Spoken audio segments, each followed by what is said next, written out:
ನಮಸ್ಕಾರ. ಭಂಡಾರ ಪ್ರಕಾಶನ ಮಸ್ಕಿ ಕಾವ್ಯ ಕರ್ನಾಟಕ 100 ಜನಪದ 20 ಪ್ರಾಯೋಗಿಕ ವಿಮರ್ಶೆ ಆನ್ಲೈನ್ ಉಪನ್ಯಾಸ ಸರಣಿಗೆ ತಮ್ಮೆಲ್ಲರನ್ನ ಬರಮಾಡಿಕೊಳ್ತಾ ಈ ಉಪನ್ಯಾಸ ಸರಣಿಯ 51ನೇ ಉಪನ್ಯಾಸ ಬಯಲಾಟದ ಹಾಡು.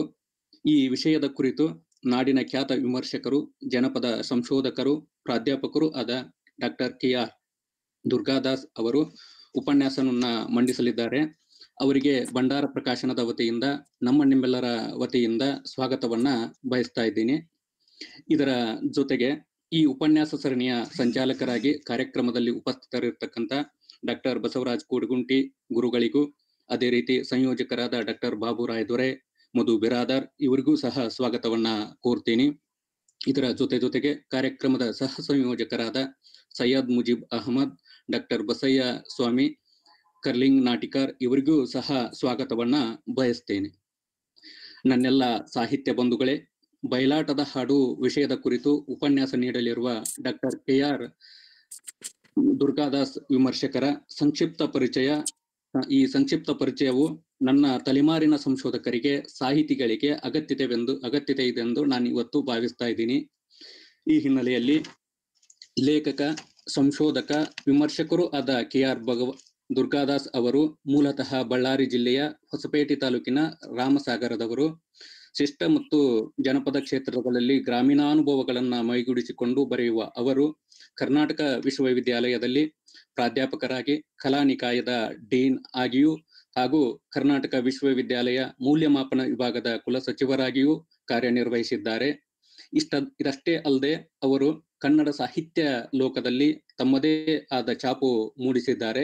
ಅವರು ಭಾರತ ರತ್ನ ಬಾಬಾ ಸಾಹೇಬ್ ಅಂಬೇಡ್ಕರ್, ಬಯಲಾಟದ ಪದಗಳಲ್ಲಿ ಸಂಸ್ಕೃತಿ, ಗಿರಿಜಾ ಕಲ್ಯಾಣ, ಬಳ್ಳಾರಿ ಜಿಲ್ಲೆಯ ಬಯಲಾಟಗಳು, 3 ದಲಿತ ಕಮ್ಮಟಗಳು, ಅನುಸಂಧಾನದ ಹೊಸ ಹಾದಿ, ಬೇವು ಬೆಲ್ಲ, ಸೋರುತಿಹುದು ಮನೆಯ ಮಾಳಿಗೆ, ಭತ್ತದ ಸೆಲೆ, ಬಯಲಾಟ ಪದ್ಯ ಸಾಹಿತ್ಯ, ಉರಿವುಂಡ ಕರ್ಪೂರ, ಅರಿವಿನ ಬೆನ್ನು ಹತ್ತಿ, ಬಯಲಾಟ ಕಾಳಗದ ಕಥೆಗಳು, ಕಲ್ಯಾಣದ ಕಥೆಗಳು ಸೇರಿದಂತೆ ಹಲವು ಕೃತಿಗಳನ್ನ ಶ್ರೀಯುತರು ರಚಿಸಿದ್ದಾರೆ.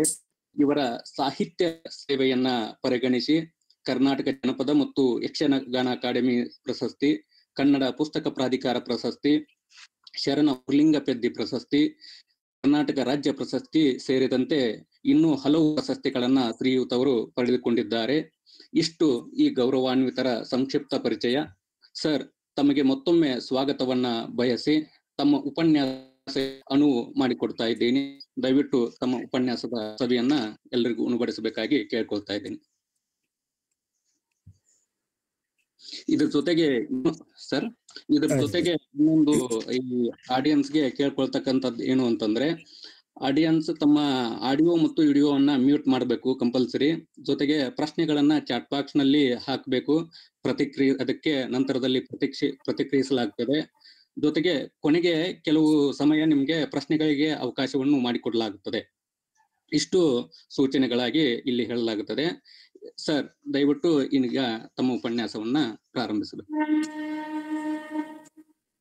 ಪ್ರಾತಿನಿಧಿಕ ಕವಿಗಳ ಒಂದೊಂದು ಕವಿತೆಯನ್ನ ಇಟ್ಕೊಂಡು ಪ್ರಾಯೋಗಿಕ ವಿಮರ್ಶೆ ಅಂತಕ್ಕಂತ ಒಂದು ಉಪನ್ಯಾಸ ಸರಣಿಯನ್ನ ನೀವೇನು ಆರಂಭ ಮಾಡಿದ್ರಿ.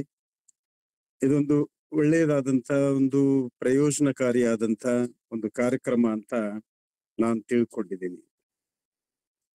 ಸಾಹಿತ್ಯದ ಜೊತೆಗೆ ಬಯಲಾಟವನ್ನು, ಜನಪದ ಸಾಹಿತ್ಯವನ್ನು ತಾವು ಈ ಕಾರ್ಯಕ್ರಮದಲ್ಲಿ ಸೇರ್ಪಡೆ ಮಾಡಿಕೊಂಡಿರುವುದು ಕೂಡ ಬಹಳ ಒಳ್ಳೆಯ ಕಾರ್ಯ ಅಂತಲೇ ನಾನು ಭಾವಿಸಿದ್ದೀನಿ. ಬಯಲಾಟಕ್ಕೆ ಸಂಬಂಧಪಟ್ಟಂತೆ ಕೆಲವು ವಿಚಾರಗಳನ್ನ ನಿಮ್ ಜೊತೆಯಲ್ಲಿ ಅಂದ್ರೆ ಪೂರ್ವಭಾವಿಯಾಗಿ ಹಂಚಿಕೊಂಡು ಆ ನಂತರ 1-2 ಪದ್ಯಗಳ ವಿಮರ್ಶೆಯನ್ನ, ವಿಶ್ಲೇಷಣೆಯನ್ನ ಮಾಡೋದಕ್ಕೆ ನಾನು ಪ್ರಯತ್ನ ಮಾಡ್ತೀನಿ. ನಮ್ಗೆಲ್ಲ ಗೊತ್ತಿರುವಂತೆ ಬಯಲಾಟ ಅಂತನ್ನುವಂತ ಹೆಸರೇ ಬಯಲಿನಲ್ಲಿ ಆಡುವಂತ ಆಟ ಅನ್ನುವಂಥದ್ದನ್ನ ಸೂಚಿಸ್ತದೆ. ಈ ಬಯಲಿನಲ್ಲಿ ಆಡುವಂತ ಆಟದಲ್ಲಿ ಬಯಲು ಬಹಳ ಮುಖ್ಯವಾದದ್ದು ಅಂತ. ಯಾಕೆ ಮುಖ್ಯವಾದದ್ದು ಅಂತ ಹೇಳಿದ್ರೆ, ಈ ಬಯಲಿನಲ್ಲಿ ಆ ಆಯಾ ಊರಿನ ಎಲ್ಲ ಜನ ಜಾತಿ ಮತವನ್ನ ಮರೆತುಕೊಂಡು ಆ ಬಯಲಿನಲ್ಲಿ ಆಟ ನೋಡೋದಕ್ಕೆ ಅವರು ಸೇರ್ತಾರೆ. ನೀವು ಗಮನಿಸಿರುವಂತೆ ಈ ಬಯಲಾಟ ಅಂತನ್ನುವಂಥದ್ದು ಕರ್ನಾಟಕದಲ್ಲಿ ಅದು ಒಂದು ಹವ್ಯಾಸಿ ಕಲೆ. ಅದು ರೈತಾಪಿ ವರ್ಗದ ಗ್ರಾಮೀಣ ಪ್ರದೇಶದ ಜನ ಸುಗ್ಗಿ ಮುಗಿದ ಮೇಲೆ ಅವರು ಸಂತೋಷದಲ್ಲಿರುವಾಗ ಈ ಜಾತ್ರೆಗಳು ಶುರುವಾಗ್ತವೆ. ಈ ಜಾತ್ರೆಗಳ ಒಟ್ಟೊಟ್ಟಿಗೆ ಒಂದೊಂದು ಊರಿನಲ್ಲಿ ಬಯಲಾಟವೂ ಕೂಡ ಏರ್ಪಡ್ತದೆ. ಈ ಬಯಲಾಟ ಅಂತನ್ನುವಂಥದ್ದು ಹಳೆ ಮೈಸೂರು ಪ್ರಾಂತದ ಚಾಮರಾಜನಗರದಿಂದ ಹಿಡಿದು ಉತ್ತರದ ಬೀದರ್ದವರೆಗೂ ಕೂಡ ಈ ಬಯಲಾಟದ ಒಂದು ಈ ಕಲೆಯ ವ್ಯಾಪ್ತಿ ವಿಸ್ತಾರವಾಗಿದೆ ಅನ್ನುವಂಥದ್ದು ಕೂಡ ತಮ್ಮ ಗಮನದಲ್ಲಿ ಇರಲಿ. ಈ ಬಯಲಾಟ ಪ್ರಾದೇಶಿಕವಾಗಿ ಬೇರೆ ಬೇರೆ ಅಂತ ಕಾಣಿಸೋದಕ್ಕೆ ಕೆಲವು ಕಾರಣಗಳಿದಾವೆ. ಉದಾಹರಣೆಗೆ ನೋಡಿ, ನೀವು ಮೈಸೂರು, ತುಮಕೂರು, ಹಾಸನ, ಮಂಡ್ಯ, ಚಿತ್ರದುರ್ಗ, ಬಳ್ಳಾರಿ, ರಾಯಚೂರು ತನಕ ಈ ಬಯಲಾಟವನ್ನ ಬಯಲಾಟ ಅಂತಲೇ ಕರೀತಕ್ಕಂತ ಒಂದು ಪದ್ಧತಿ ಇದೆ. ಹಳೆ ಮೈಸೂರು ಪ್ರಾಂತದಲ್ಲಿ ಇದನ್ನ ಮೂಡ್ಲುಪಾಯ ಬಯಲಾಟ, ಮೂಡ್ಲುಪಾಯ ಯಕ್ಷಗಾನ ಬಯಲಾಟ ಅಂತ ಕೂಡ ಅವರು ಗುರುತಿಸ್ತಾರೆ. ನೀವು ಉತ್ತರ ಕರ್ನಾಟಕಕ್ಕೆ ಬಂದ್ರೆ ಇದೇ ಬಯಲಾಟವನ್ನ ದೊಡ್ಡಾಟ ಅಂತ ಕರೀತಾರೆ. ಧಾರವಾಡ ಜಿಲ್ಲೆ, ಹಾವೇರಿ, ಗದಗ್, ಬೆಳಗಾವಿ, ವಿಜಾಪುರ್, ಬೀದರ್ ಮತ್ತು ಗುಲ್ಬರ್ಗ ಜಿಲ್ಲೆಗಳಲ್ಲಿ ಈ ದೊಡ್ಡಾಟದ ಪದ ಪ್ರಯೋಗ ಇದೆ.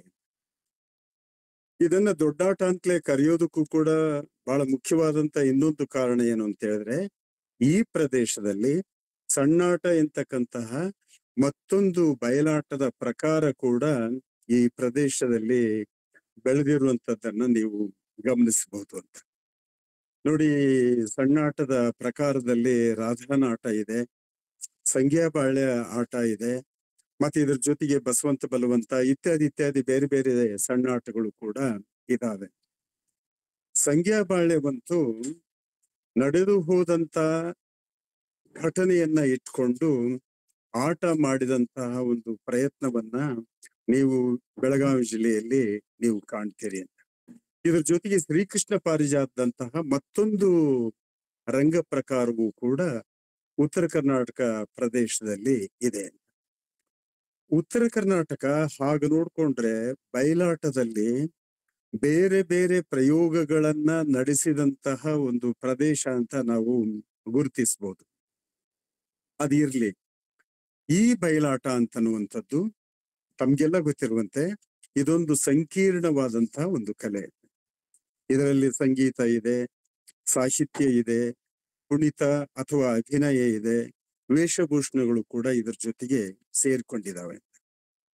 ಪಾತ್ರಧಾರಿಗಳು ಸಾಮಾನ್ಯವಾಗಿ ಬಯಲಾಟದ ಕಥೆಗೆ ರಾಮಾಯಣ ಮಹಾಭಾರತದ ಕಥೆಗಳನ್ನ ಆಯ್ಕೆ ಮಾಡಿಕೊಂಡು ಅವರು ಆಟವನ್ನ ಪ್ರದರ್ಶನ ಮಾಡಿರೋದ್ರಿಂದ ಆಟಗಳೆಲ್ಲವೂ ಕೂಡ ಪೌರಾಣಿಕ ಇಲ್ಲವೇ ಐತಿಹಾಸಿಕ ಪಾತ್ರಗಳಾಗಿ ಅಟ್ಟದ ಮೇಲೆ ಕಾಣಿಸ್ತವೆ.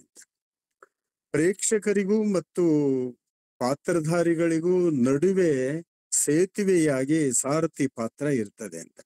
ಆ ಸಾರಥಿ ಪಾತ್ರ ಸಾಮಾನ್ಯ ವೇಷದಲ್ಲೇ ಇರ್ತದೆ ಅಂತ.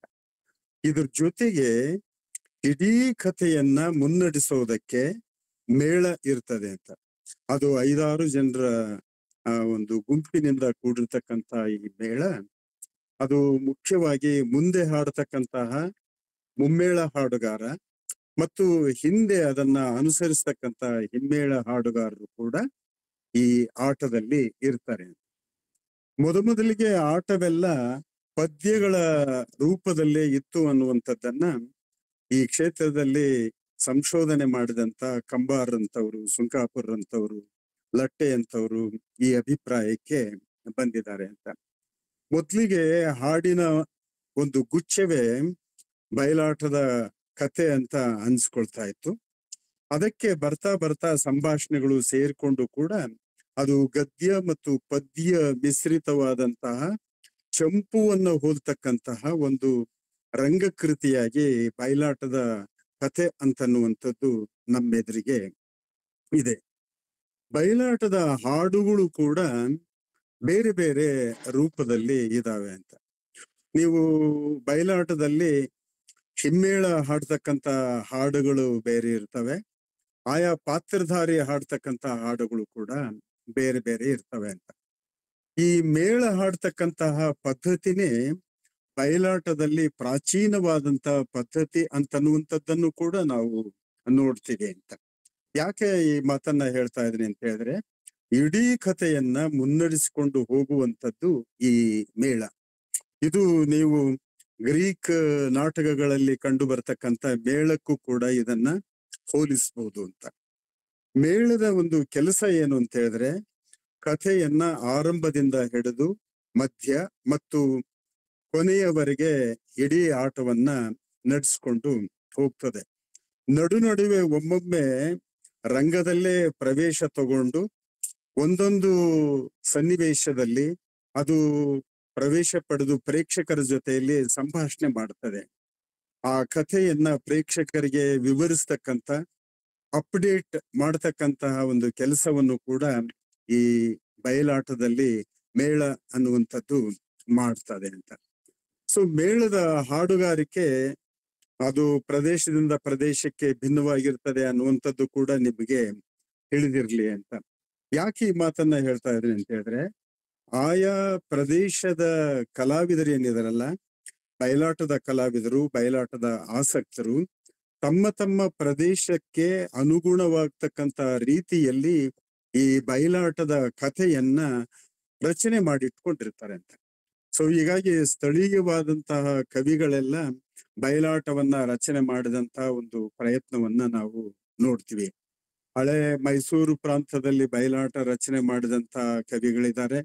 ತುಮಕೂರು, ಚಿತ್ರದುರ್ಗ, ಹಾಗೆ ಬಳ್ಳಾರಿ, ರಾಯಚೂರು, ಗುಲ್ಬರ್ಗ, ವಿಜಾಪುರ್, ಹೀಗೆ ಬೇರೆ ಬೇರೆ ಜಿಲ್ಲೆಗಳಲ್ಲೂ ಕೂಡ ಆಯಾ ಪ್ರದೇಶದ ಕವಿಗಳು ಬಯಲಾಟಗಳನ್ನ ರಚನೆ ಮಾಡಿರುವಂತದ್ದನ್ನ ನಾವು ನೋಡ್ತೀವಿ.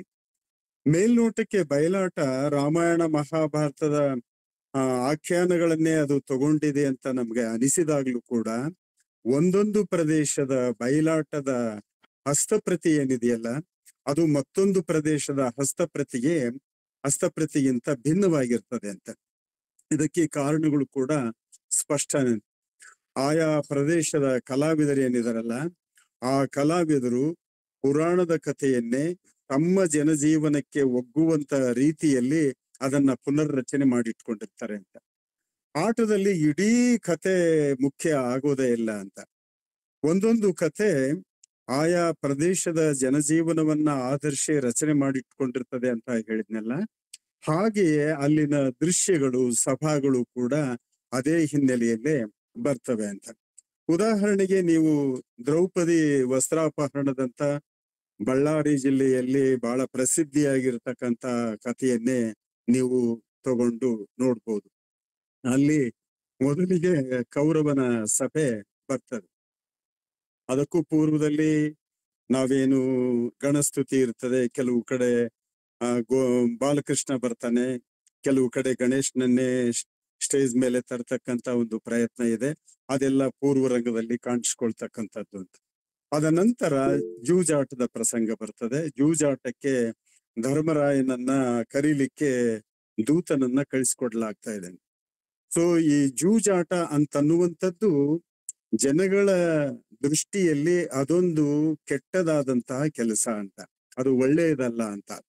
ಸೊ ಹೀಗಾಗಿ ಧರ್ಮರಾಯ ದೂತ ಬಂದಂತ ವಿಷಯವನ್ನ ತಮ್ಮಂದಿರ ಜೊತೆಯಲ್ಲಿ ಹೇಳ್ತಾನೆ. ದುರ್ಯೋಧನ ಹಿಂಗಿಂಗ ಜೂಜಾಟಕ್ಕೆ ಕರೆದಿದ್ದಾನೆ, ನಾನು ಹೋಗ್ಬೇಕಪ್ಪ ಅಂತೇಳಿ. ಹೋಗೋದು ಬೇಡ ಅಂತ ತಮ್ಮಂದಿರು ಹೇಳ್ತಾರೆ. ಹೆಂಡತಿಯಾದ ದ್ರೌಪದಿಯನ್ನು ಕೇಳ್ತಾನೆ. ದ್ರೌಪದಿ ಕೂಡ ಜೂಜಾಟಕ್ಕೆ ಹೋಗೋದು ಬೇಡ ಅಂತಲೇ ಹೇಳ್ತಾಳೆ ಅಂತ. ಈ ಅಂಶವನ್ನ ನಾವು ಗಮನಿಸ್ಬೇಕು. ಅದೇನು ಅಂತ ಹೇಳಿದ್ರೆ, ನಮ್ಗೆ ವ್ಯಾಸ ಭಾರತದಲ್ಲೇ ಆಗಲಿ ಅಥವಾ ಪಂಪ ಭಾರತದಲ್ಲಿ ಆಗ್ಲಿ, ಕುಮಾರವ್ಯಾಸ ಭಾರತದಲ್ಲಿ ಆಗ್ಲಿ, ಈ ತರದ ನಾಟಕೀಯವಾದಂತ ಒಂದು ಸನ್ನಿವೇಶ ಏನು ಅಂತ ಹೇಳಿದ್ರೆ, ಜೂಜಾಟಕ್ಕೆ ಹೋಗ್ಬೇಕು ಬೇಡೋ ಅಂತ ತಮ್ಮಂದಿರನ್ನ ಕೇಳ್ತಕ್ಕಂಥದ್ದು, ಹೆಂಡತಿಯನ್ನ ಕೇಳ್ತಕ್ಕಂಥದ್ದು ಏನಿದೆಯಲ್ಲ, ಈ ನಾಟಕೀಯವಾದಂತ ದೃಶ್ಯ ಅಲ್ಲಿ ಅಷ್ಟಾಗಿ ಕಾಣೋದೇ ಇಲ್ಲ ಅಂತ.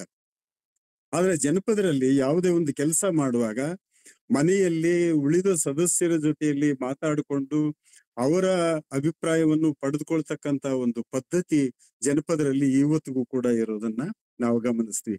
ಈ ಕಾರಣಕ್ಕೆ ಧರ್ಮರಾಯ ಎಲ್ಲರನ್ನ ಕೇಳ್ತಾನೆ, ಭೀಮ ಅರ್ಜುನರಂತೂ ಇಂಥ ಒಂದು ದುಷ್ಟವಾದಂತ ಕೆಲಸಕ್ಕೆ ನೀನು ಹೋಗೋದು ಸರ್ವಥಾ ಸರಿಯಲ್ಲ, ಇದು ನಿನಗೆ ಒಪ್ಪುವಂತದ್ದು ಅಲ್ಲ ಎಂತಕ್ಕಂತ ಮಾತನ್ನ ಹೇಳ್ತಾರೆ. ಆದ್ರೂ ಧರ್ಮರಾಯ ಹೋಗ್ತಾನೆ. ಕಥೆಯೆಲ್ಲ ನಿಮಗೆ ಗೊತ್ತಿದೆ. ಜೂಜಾಟ ಆಗ್ತದೆ. ಅಲ್ಲಿ ಧರ್ಮರಾಯ ತಮ್ಮಂದಿರನ್ನ, ರಾಜ್ಯವನ್ನ, ಹೆಂಡತಿಯನ್ನು ಕೂಡ ಸೋತು ಬರ್ತಾನೆ. ಅಂದ್ರೆ ಬಹಳ ಸೆಲೆಕ್ಟೆಡ್ ಆದಂತ ಸಭಾಗಳನ್ನ ಇಟ್ಕೊಂಡು, ದೃಶ್ಯಗಳನ್ನ ಇಟ್ಕೊಂಡು ಜೂಜಾಟದಿಂದ ಏನೇನು ದುಷ್ಪರಿಣಾಮ ಆಗ್ತವೆ ಅನ್ನುವಂಥದ್ದನ್ನ ತಿಳಿಸುವಂಥದ್ದು ಈ ದ್ರೌಪದಿ ವಸ್ತ್ರಾಪಹರಣ ಅರ್ಥಾತ್ ದುಶ್ಯಾಸನ ಕಥೆಯ ಬಯಲಾಟದ ಮುಖ್ಯ ಸಂದೇಶವಾಗಿ ಅದು ಕಾಣಿಸ್ತದೆ ಅಂತ. ಅಲ್ಲಿಂದ ಮುಂದೆ ದ್ರೌಪದಿಯ ಸೀರೆಯನ್ನ ಸೆಳಿಲಿಕ್ಕೆ ಸಭೆಗೆ ಕರ್ಕೊಂಡು ಬರಲಾಗ್ತದೆ. ದುಶ್ಯಾಸನನ್ನ ಕಳಿಸ್ತಾರೆ, ಸಭೆಗೆ ಕರ್ಕೊಂಡು ಬರ್ತಾರೆ. ತುಂಬಿದ ಸಭೆಯಲ್ಲಿ ದ್ರೌಪದಿಯ ಸೀರೆ ಸೆಳಿಲಿಕ್ಕೆ ದುಶ್ಯಾಸನ ಉದ್ಯುಕ್ತನಾಗ್ತಾನೆ. ಕೌರವ ಕೂಡ ಅದಕ್ಕೆ ಪ್ರೋತ್ಸಾಹ ಕೊಡ್ತಾನೆ. ಎಲ್ಲ ಹಿರಿಯರ ಸಮ್ಮುಖದಲ್ಲಿ ದ್ರೌಪದಿಯ ವಸ್ತ್ರಾಪಹರಣದ ಕೆಲಸ ಕಾರ್ಯ ನಡೀತದೆ. ಕೊನೆಗೆ ಕೃಷ್ಣ ಬಂದು ಆಕೆಯ ಅಕ್ಷಯ ಅಂಬರ ಆಗುವಂತೆ ಆತ ನೋಡ್ಕೊಳ್ತಾನೆ ಎನ್ನುವಂತ ಸಂದೇಶ ಕೂಡ ವಸ್ತ್ರಾಪಹರಣದಲ್ಲಿ ಇದೆ. ಆದ್ರೆ ಕೊನೆಯಲ್ಲಿ ಏನಾಗ್ತದೆ ಅಂತ ಹೇಳಿದ್ರೆ ಬಹಳ ಮುಖ್ಯವಾದದ್ದು, ವಸ್ತ್ರಾಪಹರಣ ಆಗೋಷ್ಟೊಟ್ಟಿಗೆ ಬೆಳಗಾಗ್ಲಿಕ್ಕೆ ಬಂದಿರ್ತದೆ. ಆವಾಗ ಧರ್ಮರಾಯನಿಗೆ ಭೀಮ ಅರ್ಜುನರೆಲ್ಲ ಬೆನ್ನ ಹತ್ತುತ್ತಾರೆ. ಇಂಥ ಒಂದು ಅವಮಾನವನ್ನ ಸಹಿಸಿಕೊಂಡು ನಾವು ಬದುಕಿರ್ಲಿಕ್ಕೆ ಆಗೋದೇ ಇಲ್ಲ, ನಾವು ತಕ್ಷಣ ನಮ್ಗೆ ಅಪ್ಪಣೆ ಕೊಡು, ನಾವು ದುಶ್ಯಾಸನನ್ನ, ದುರ್ಯೋಧನನ್ನ ಕೊಂದು ಬಿಡ್ತೀವಿ ಅಂತೇಳಿ. ಸೊ ಆವಾಗ ಧರ್ಮರಾಯನ ಅಪ್ಪಣೆಯನ್ನ ಕೊಟ್ಟು ಬಿಡ್ತಾನೆ. ಕೊನೆಯಲ್ಲಿ ದುರ್ಯೋಧನ ದುಶ್ಯಾಸನರ ಹತ ನಡೀತದೆ ಅಂತ.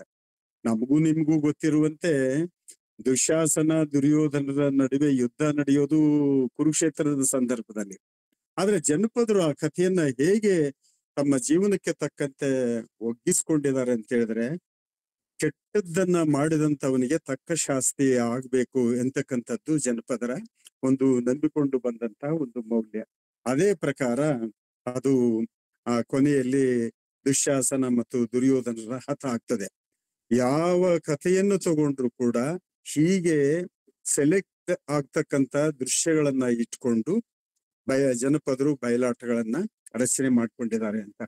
ಇನ್ನೊಂದು ಅಂಶವನ್ನ ನೀವು ಗಮನಿಸ್ಬೇಕು. ಅದೇನು ಅಂತ ಹೇಳಿದ್ರೆ, ಇಂತಹ ಬಯಲಾಟವನ್ನ ಆಯಾ ಪ್ರದೇಶದ ಬಯಲಾಟದ ಆಸಕ್ತರು, ಕಲಾವಿದರು, ಅವರಿವರೆನ್ಲಾರ್ದೆ ಎಲ್ಲ ಜಾತಿಯ ಜನರು ಸೇರಿಕೊಂಡು ಇದನ್ನ ರಚನೆ ಮಾಡ್ಕೊಂಡಿದ್ದಾರೆ. ನೋಡುವಾಗ್ಲೂ ಕೂಡ ಇಡೀ ಊರು ಒಂದಾಗಿ, ಇಡೀ ಊರಿನ ಜನರೆಲ್ಲ ಒಂದಾಗಿ ಆಟವನ್ನ ನೋಡ್ತಾ ಇರ್ತಾರೆ ಅಂತ. ಆಟ ಅಂತನ್ನುವಂಥದ್ದು ಬರೀ ಮನರಂಜನೆಯ ಸಾಧನ ಮಾತ್ರವಾಗಿ ಕಾಣಲಾರ್ದೆ, ಇದು ಇಡೀಯಾಗಿ ಜನಗಳಿಗೆ ಒಂದು ವಿವೇಕವನ್ನ ಹೇಳ್ತಕ್ಕಂಥ, ಜನಗಳಿಗೆ ಒಳ್ಳೆ ಸಂದೇಶವನ್ನ ಕೊಡ್ತಕ್ಕಂಥ ಆಟವಾಗಿ ಕೂಡ ಬಯಲಾಟ ನಮ್ಮ ನಡುವೆ ಇದೆ. ಒಂದೊಂದು ಪ್ರದೇಶದ ಬಯಲಾಟ ಭಿನ್ನವಾಗಿ ಕಂಡ್ರು ಕೂಡ ಆಯಾ ಪ್ರದೇಶದ ಜನಗಳಿಗೆ ಅದು ಬಹಳ ಮುಖ್ಯವಾದಂತಹ ಮಾಧ್ಯಮ ಅಂತ ನಾನು ಒಂದು ಮಾತನ್ನ ಸ್ಪಷ್ಟವಾಗಿ ಹೇಳೋದಕ್ಕೆ ಇಷ್ಟಪಡ್ತೀನಿ. ಉದಾಹರಣೆಗೆ ತುಮಕೂರು ಬಯಲಾಟ ಆಗ್ಬೋದು, ಮೈಸೂರು ಬಯಲಾಟ ಆಗ್ಬೋದು, ಗುಲ್ಬರ್ಗ ಬಯಲಾಟ, ಬಳ್ಳಾರಿ, ರಾಯಚೂರು ಬಯಲಾಟ, ಇವೆಲ್ಲವೂ ಕೂಡ ಆಯಾ ಪ್ರದೇಶದ ಜನಗಳಿಗೆ ಬಹಳ ಹಾಸುಹೊಕ್ಕಾಗಿರ್ತಕ್ಕಂತಹ ಒಂದು ಮಾಧ್ಯಮ ಇದು. ಸೊ ಈ ದೃಷ್ಟಿಯಿಂದ ಜನಗಳೆಲ್ಲ ರಚನೆ ಮಾಡಿಕೊಂಡಿರ್ತಕ್ಕಂಥ ಈ ಬಯಲಾಟ ಏನಿದೆಯಲ್ಲ, ಅವರಿಗೆ ನಿಜವಾಗ್ಲೂ ಮಹತ್ವದ ಮಾಧ್ಯಮವಾಗಿ ಕಾಣಿಸ್ತದೆ ಅಂತ. ಕಲೆಯಲ್ಲಿ ಸಣ್ಣದು ದೊಡ್ಡದು ಅಂತಾಗ್ಲಿ, ಮೇಲು ಕೀಳು ಅಂತಾಗ್ಲಿ ಅಂತದ್ದು ಅದು ಒಳ್ಳೆಯ ಅಭಿರುಚಿಯ ಲಕ್ಷಣ ಅಲ್ವೇ ಅಲ್ಲ. ಎಲ್ಲ ಬಯಲಾಟಗಳು ಕೂಡ ಸಮಾನವಾದಂತಹ ಒಂದು ಗೌರವವನ್ನ, ಸಮಾನವಾದಂತಹ ಸ್ಥಾನವನ್ನ ಜನಪದರಲ್ಲಿ ಹೊಂದಿದಾವೆ ಎನ್ನುವಂತ ಮಾತನ್ನ ನಾವು ಇಲ್ಲಿ ಗಮನಿಸ್ಬೇಕು. ಇಷ್ಟು ಹಿನ್ನೆಲೆ ಇಟ್ಕೊಂಡು ದ್ರೌಪದಿ ವಸ್ತ್ರಾಪಹರಣ ಇದು ಬಳ್ಳಾರಿ ಜಿಲ್ಲೆಯ ಕುಡುತಿನಿ ಭೀಮೇಶ ಮುದ್ರಿಕೆಯಿಂದ ಕುಡುತಿನಿ ನರಸಿಂಗರಾಯ ಎಂತಕ್ಕಂತ ಬಯಲಾಟದ ಕವಿ ರಚನೆ ಮಾಡಿದ ಎಂತಕ್ಕಂತ ಒಂದು ಸಂಗತಿ ನಮ್ಗೆ ಗೊತ್ತಾಗ್ತದೆ. ಕುಡ್ತಿನಿ ನರಸಿಂಗರಾಯರು 19ನೇ ಶತಮಾನದಲ್ಲಿ ಅವರು ಇದ್ರು ಎಂತಕ್ಕಂತ ಒಂದು ವಾಸ್ತವಾಂಶವನ್ನು ಕೂಡ ನಾನು ಬಯಲಾಟಗಳ ಮೇಲೆ ನಾನು PhD ಮಾಡುವಾಗ ಆ ಕ್ಷೇತ್ರ ಕಾರ್ಯದಿಂದ ನಾನು ಕಂಡುಕೊಂಡಂತ ಒಂದು ಮಾತಿದೆ ಅಂತ. ನಿಮ್ಗೆ ಇನ್ನೊಂದು ವಿಷಯ ದ್ರೌಪದಿ ವಸ್ತ್ರಾಪಹರಣಕ್ಕೆ ಸಂಬಂಧಪಟ್ಟಂತೆ ಹೇಳ್ಬಹುದಾದ್ರೆ, ಈ ಕಥೆ ಎನ್ನುವಂಥದ್ದು 3 ದಿನ ಪ್ರದರ್ಶನ ಮಾಡುವಷ್ಟು ದೊಡ್ಡದಾದಂತ ಒಂದು ಕತೆ ಬಳ್ಳಾರಿ ಜಿಲ್ಲೆಯ ಗರುಡ್ಚೇಡು ಎಂತಕ್ಕಂತ ಪಟ್ಟಣದಲ್ಲಿ ಹಳ್ಳಿಯಲ್ಲಿ ನನಗೆ ಹಸ್ತಪ್ರತಿ ಸಿಕ್ತು. ಅದು ಇವತ್ತು ಬರೀ ಒಂದೇ ದಿನ ಆಡ್ತಕ್ಕಂತ ಬಯಲಾಟವಾಗಿ ಇವತ್ತು ಸಂಕ್ಷೇಪಗೊಂಡಿದೆ. ಆ ಮಾತುಗಳು ಬೇರೆ. ಈ ಬಯಲಾಟದಲ್ಲಿ ಕನ್ನಡದ ಜೊತೆಗೆ ನಡುವೆ ತೆಲುಗು ಸಂಭಾಷಣೆಗಳು, ನಡುವೆ ಸಂಸ್ಕೃತದ ಶ್ಲೋಕ ಪದ್ಯಗಳು ಬಂದು 3 ಭಾಷೆಗಳ ಒಂದು ಸೇರ್ಪಡೆಯನ್ನ ನಾವು ಈ ಬಯಲಾಟ ಕಥೆಯಲ್ಲಿ ನಾವು ಕಾಣ್ತೀವಿ ಅಂತ. ಗಡಿ ಪ್ರದೇಶದ ಬಯಲಾಟದ ಹಸ್ತಪ್ರತಿಗಳೆಲ್ಲ ಕನ್ನಡ ಮತ್ತು ತೆಲುಗು ಸಂಭಾಷಣೆಗಳನ್ನ ಯಾವ ಭಿನ್ನ ಭೇದಕ್ಕೆ ಅವಕಾಶ ಇರಲಾರ್ದಂತೆ ಅವು ಸೇರ್ಪಡೆ ಮಾಡ್ಕೊಂಡಿದಾವೆ ಅನ್ನುವಂತ ಸಂಗತಿ ಕೂಡ ನಿಮಗೆ ಗೊತ್ತಿರ್ಲಿ ಅಂತ ಹೇಳ್ತಾ, ಈ ಕುಡ್ತಿನಿ ನರಸಿಂಗರಾಯರಿಂದ ರಚಿತವಾದಂತ ದ್ರೌಪದಿ ವಸ್ತ್ರಾಪಹರಣದ ಬಯಲಾಟದ ಕಥಾಭಾಮಿನಿ ಅಥವಾ ಕವಿಭಾಮಿನಿ ಅಂತ ಗುರುತಿಸ್ತಕ್ಕಂತ ಮೊದಲನೆಯ ಪದ್ಯವನ್ನ ನಿಮ್ ಜೊತೆಲಿ ಓದಿ ವಿಶ್ಲೇಷಣೆಗೆ ಎತ್ಕೊಳ್ಬಹುದು ಅಂತ.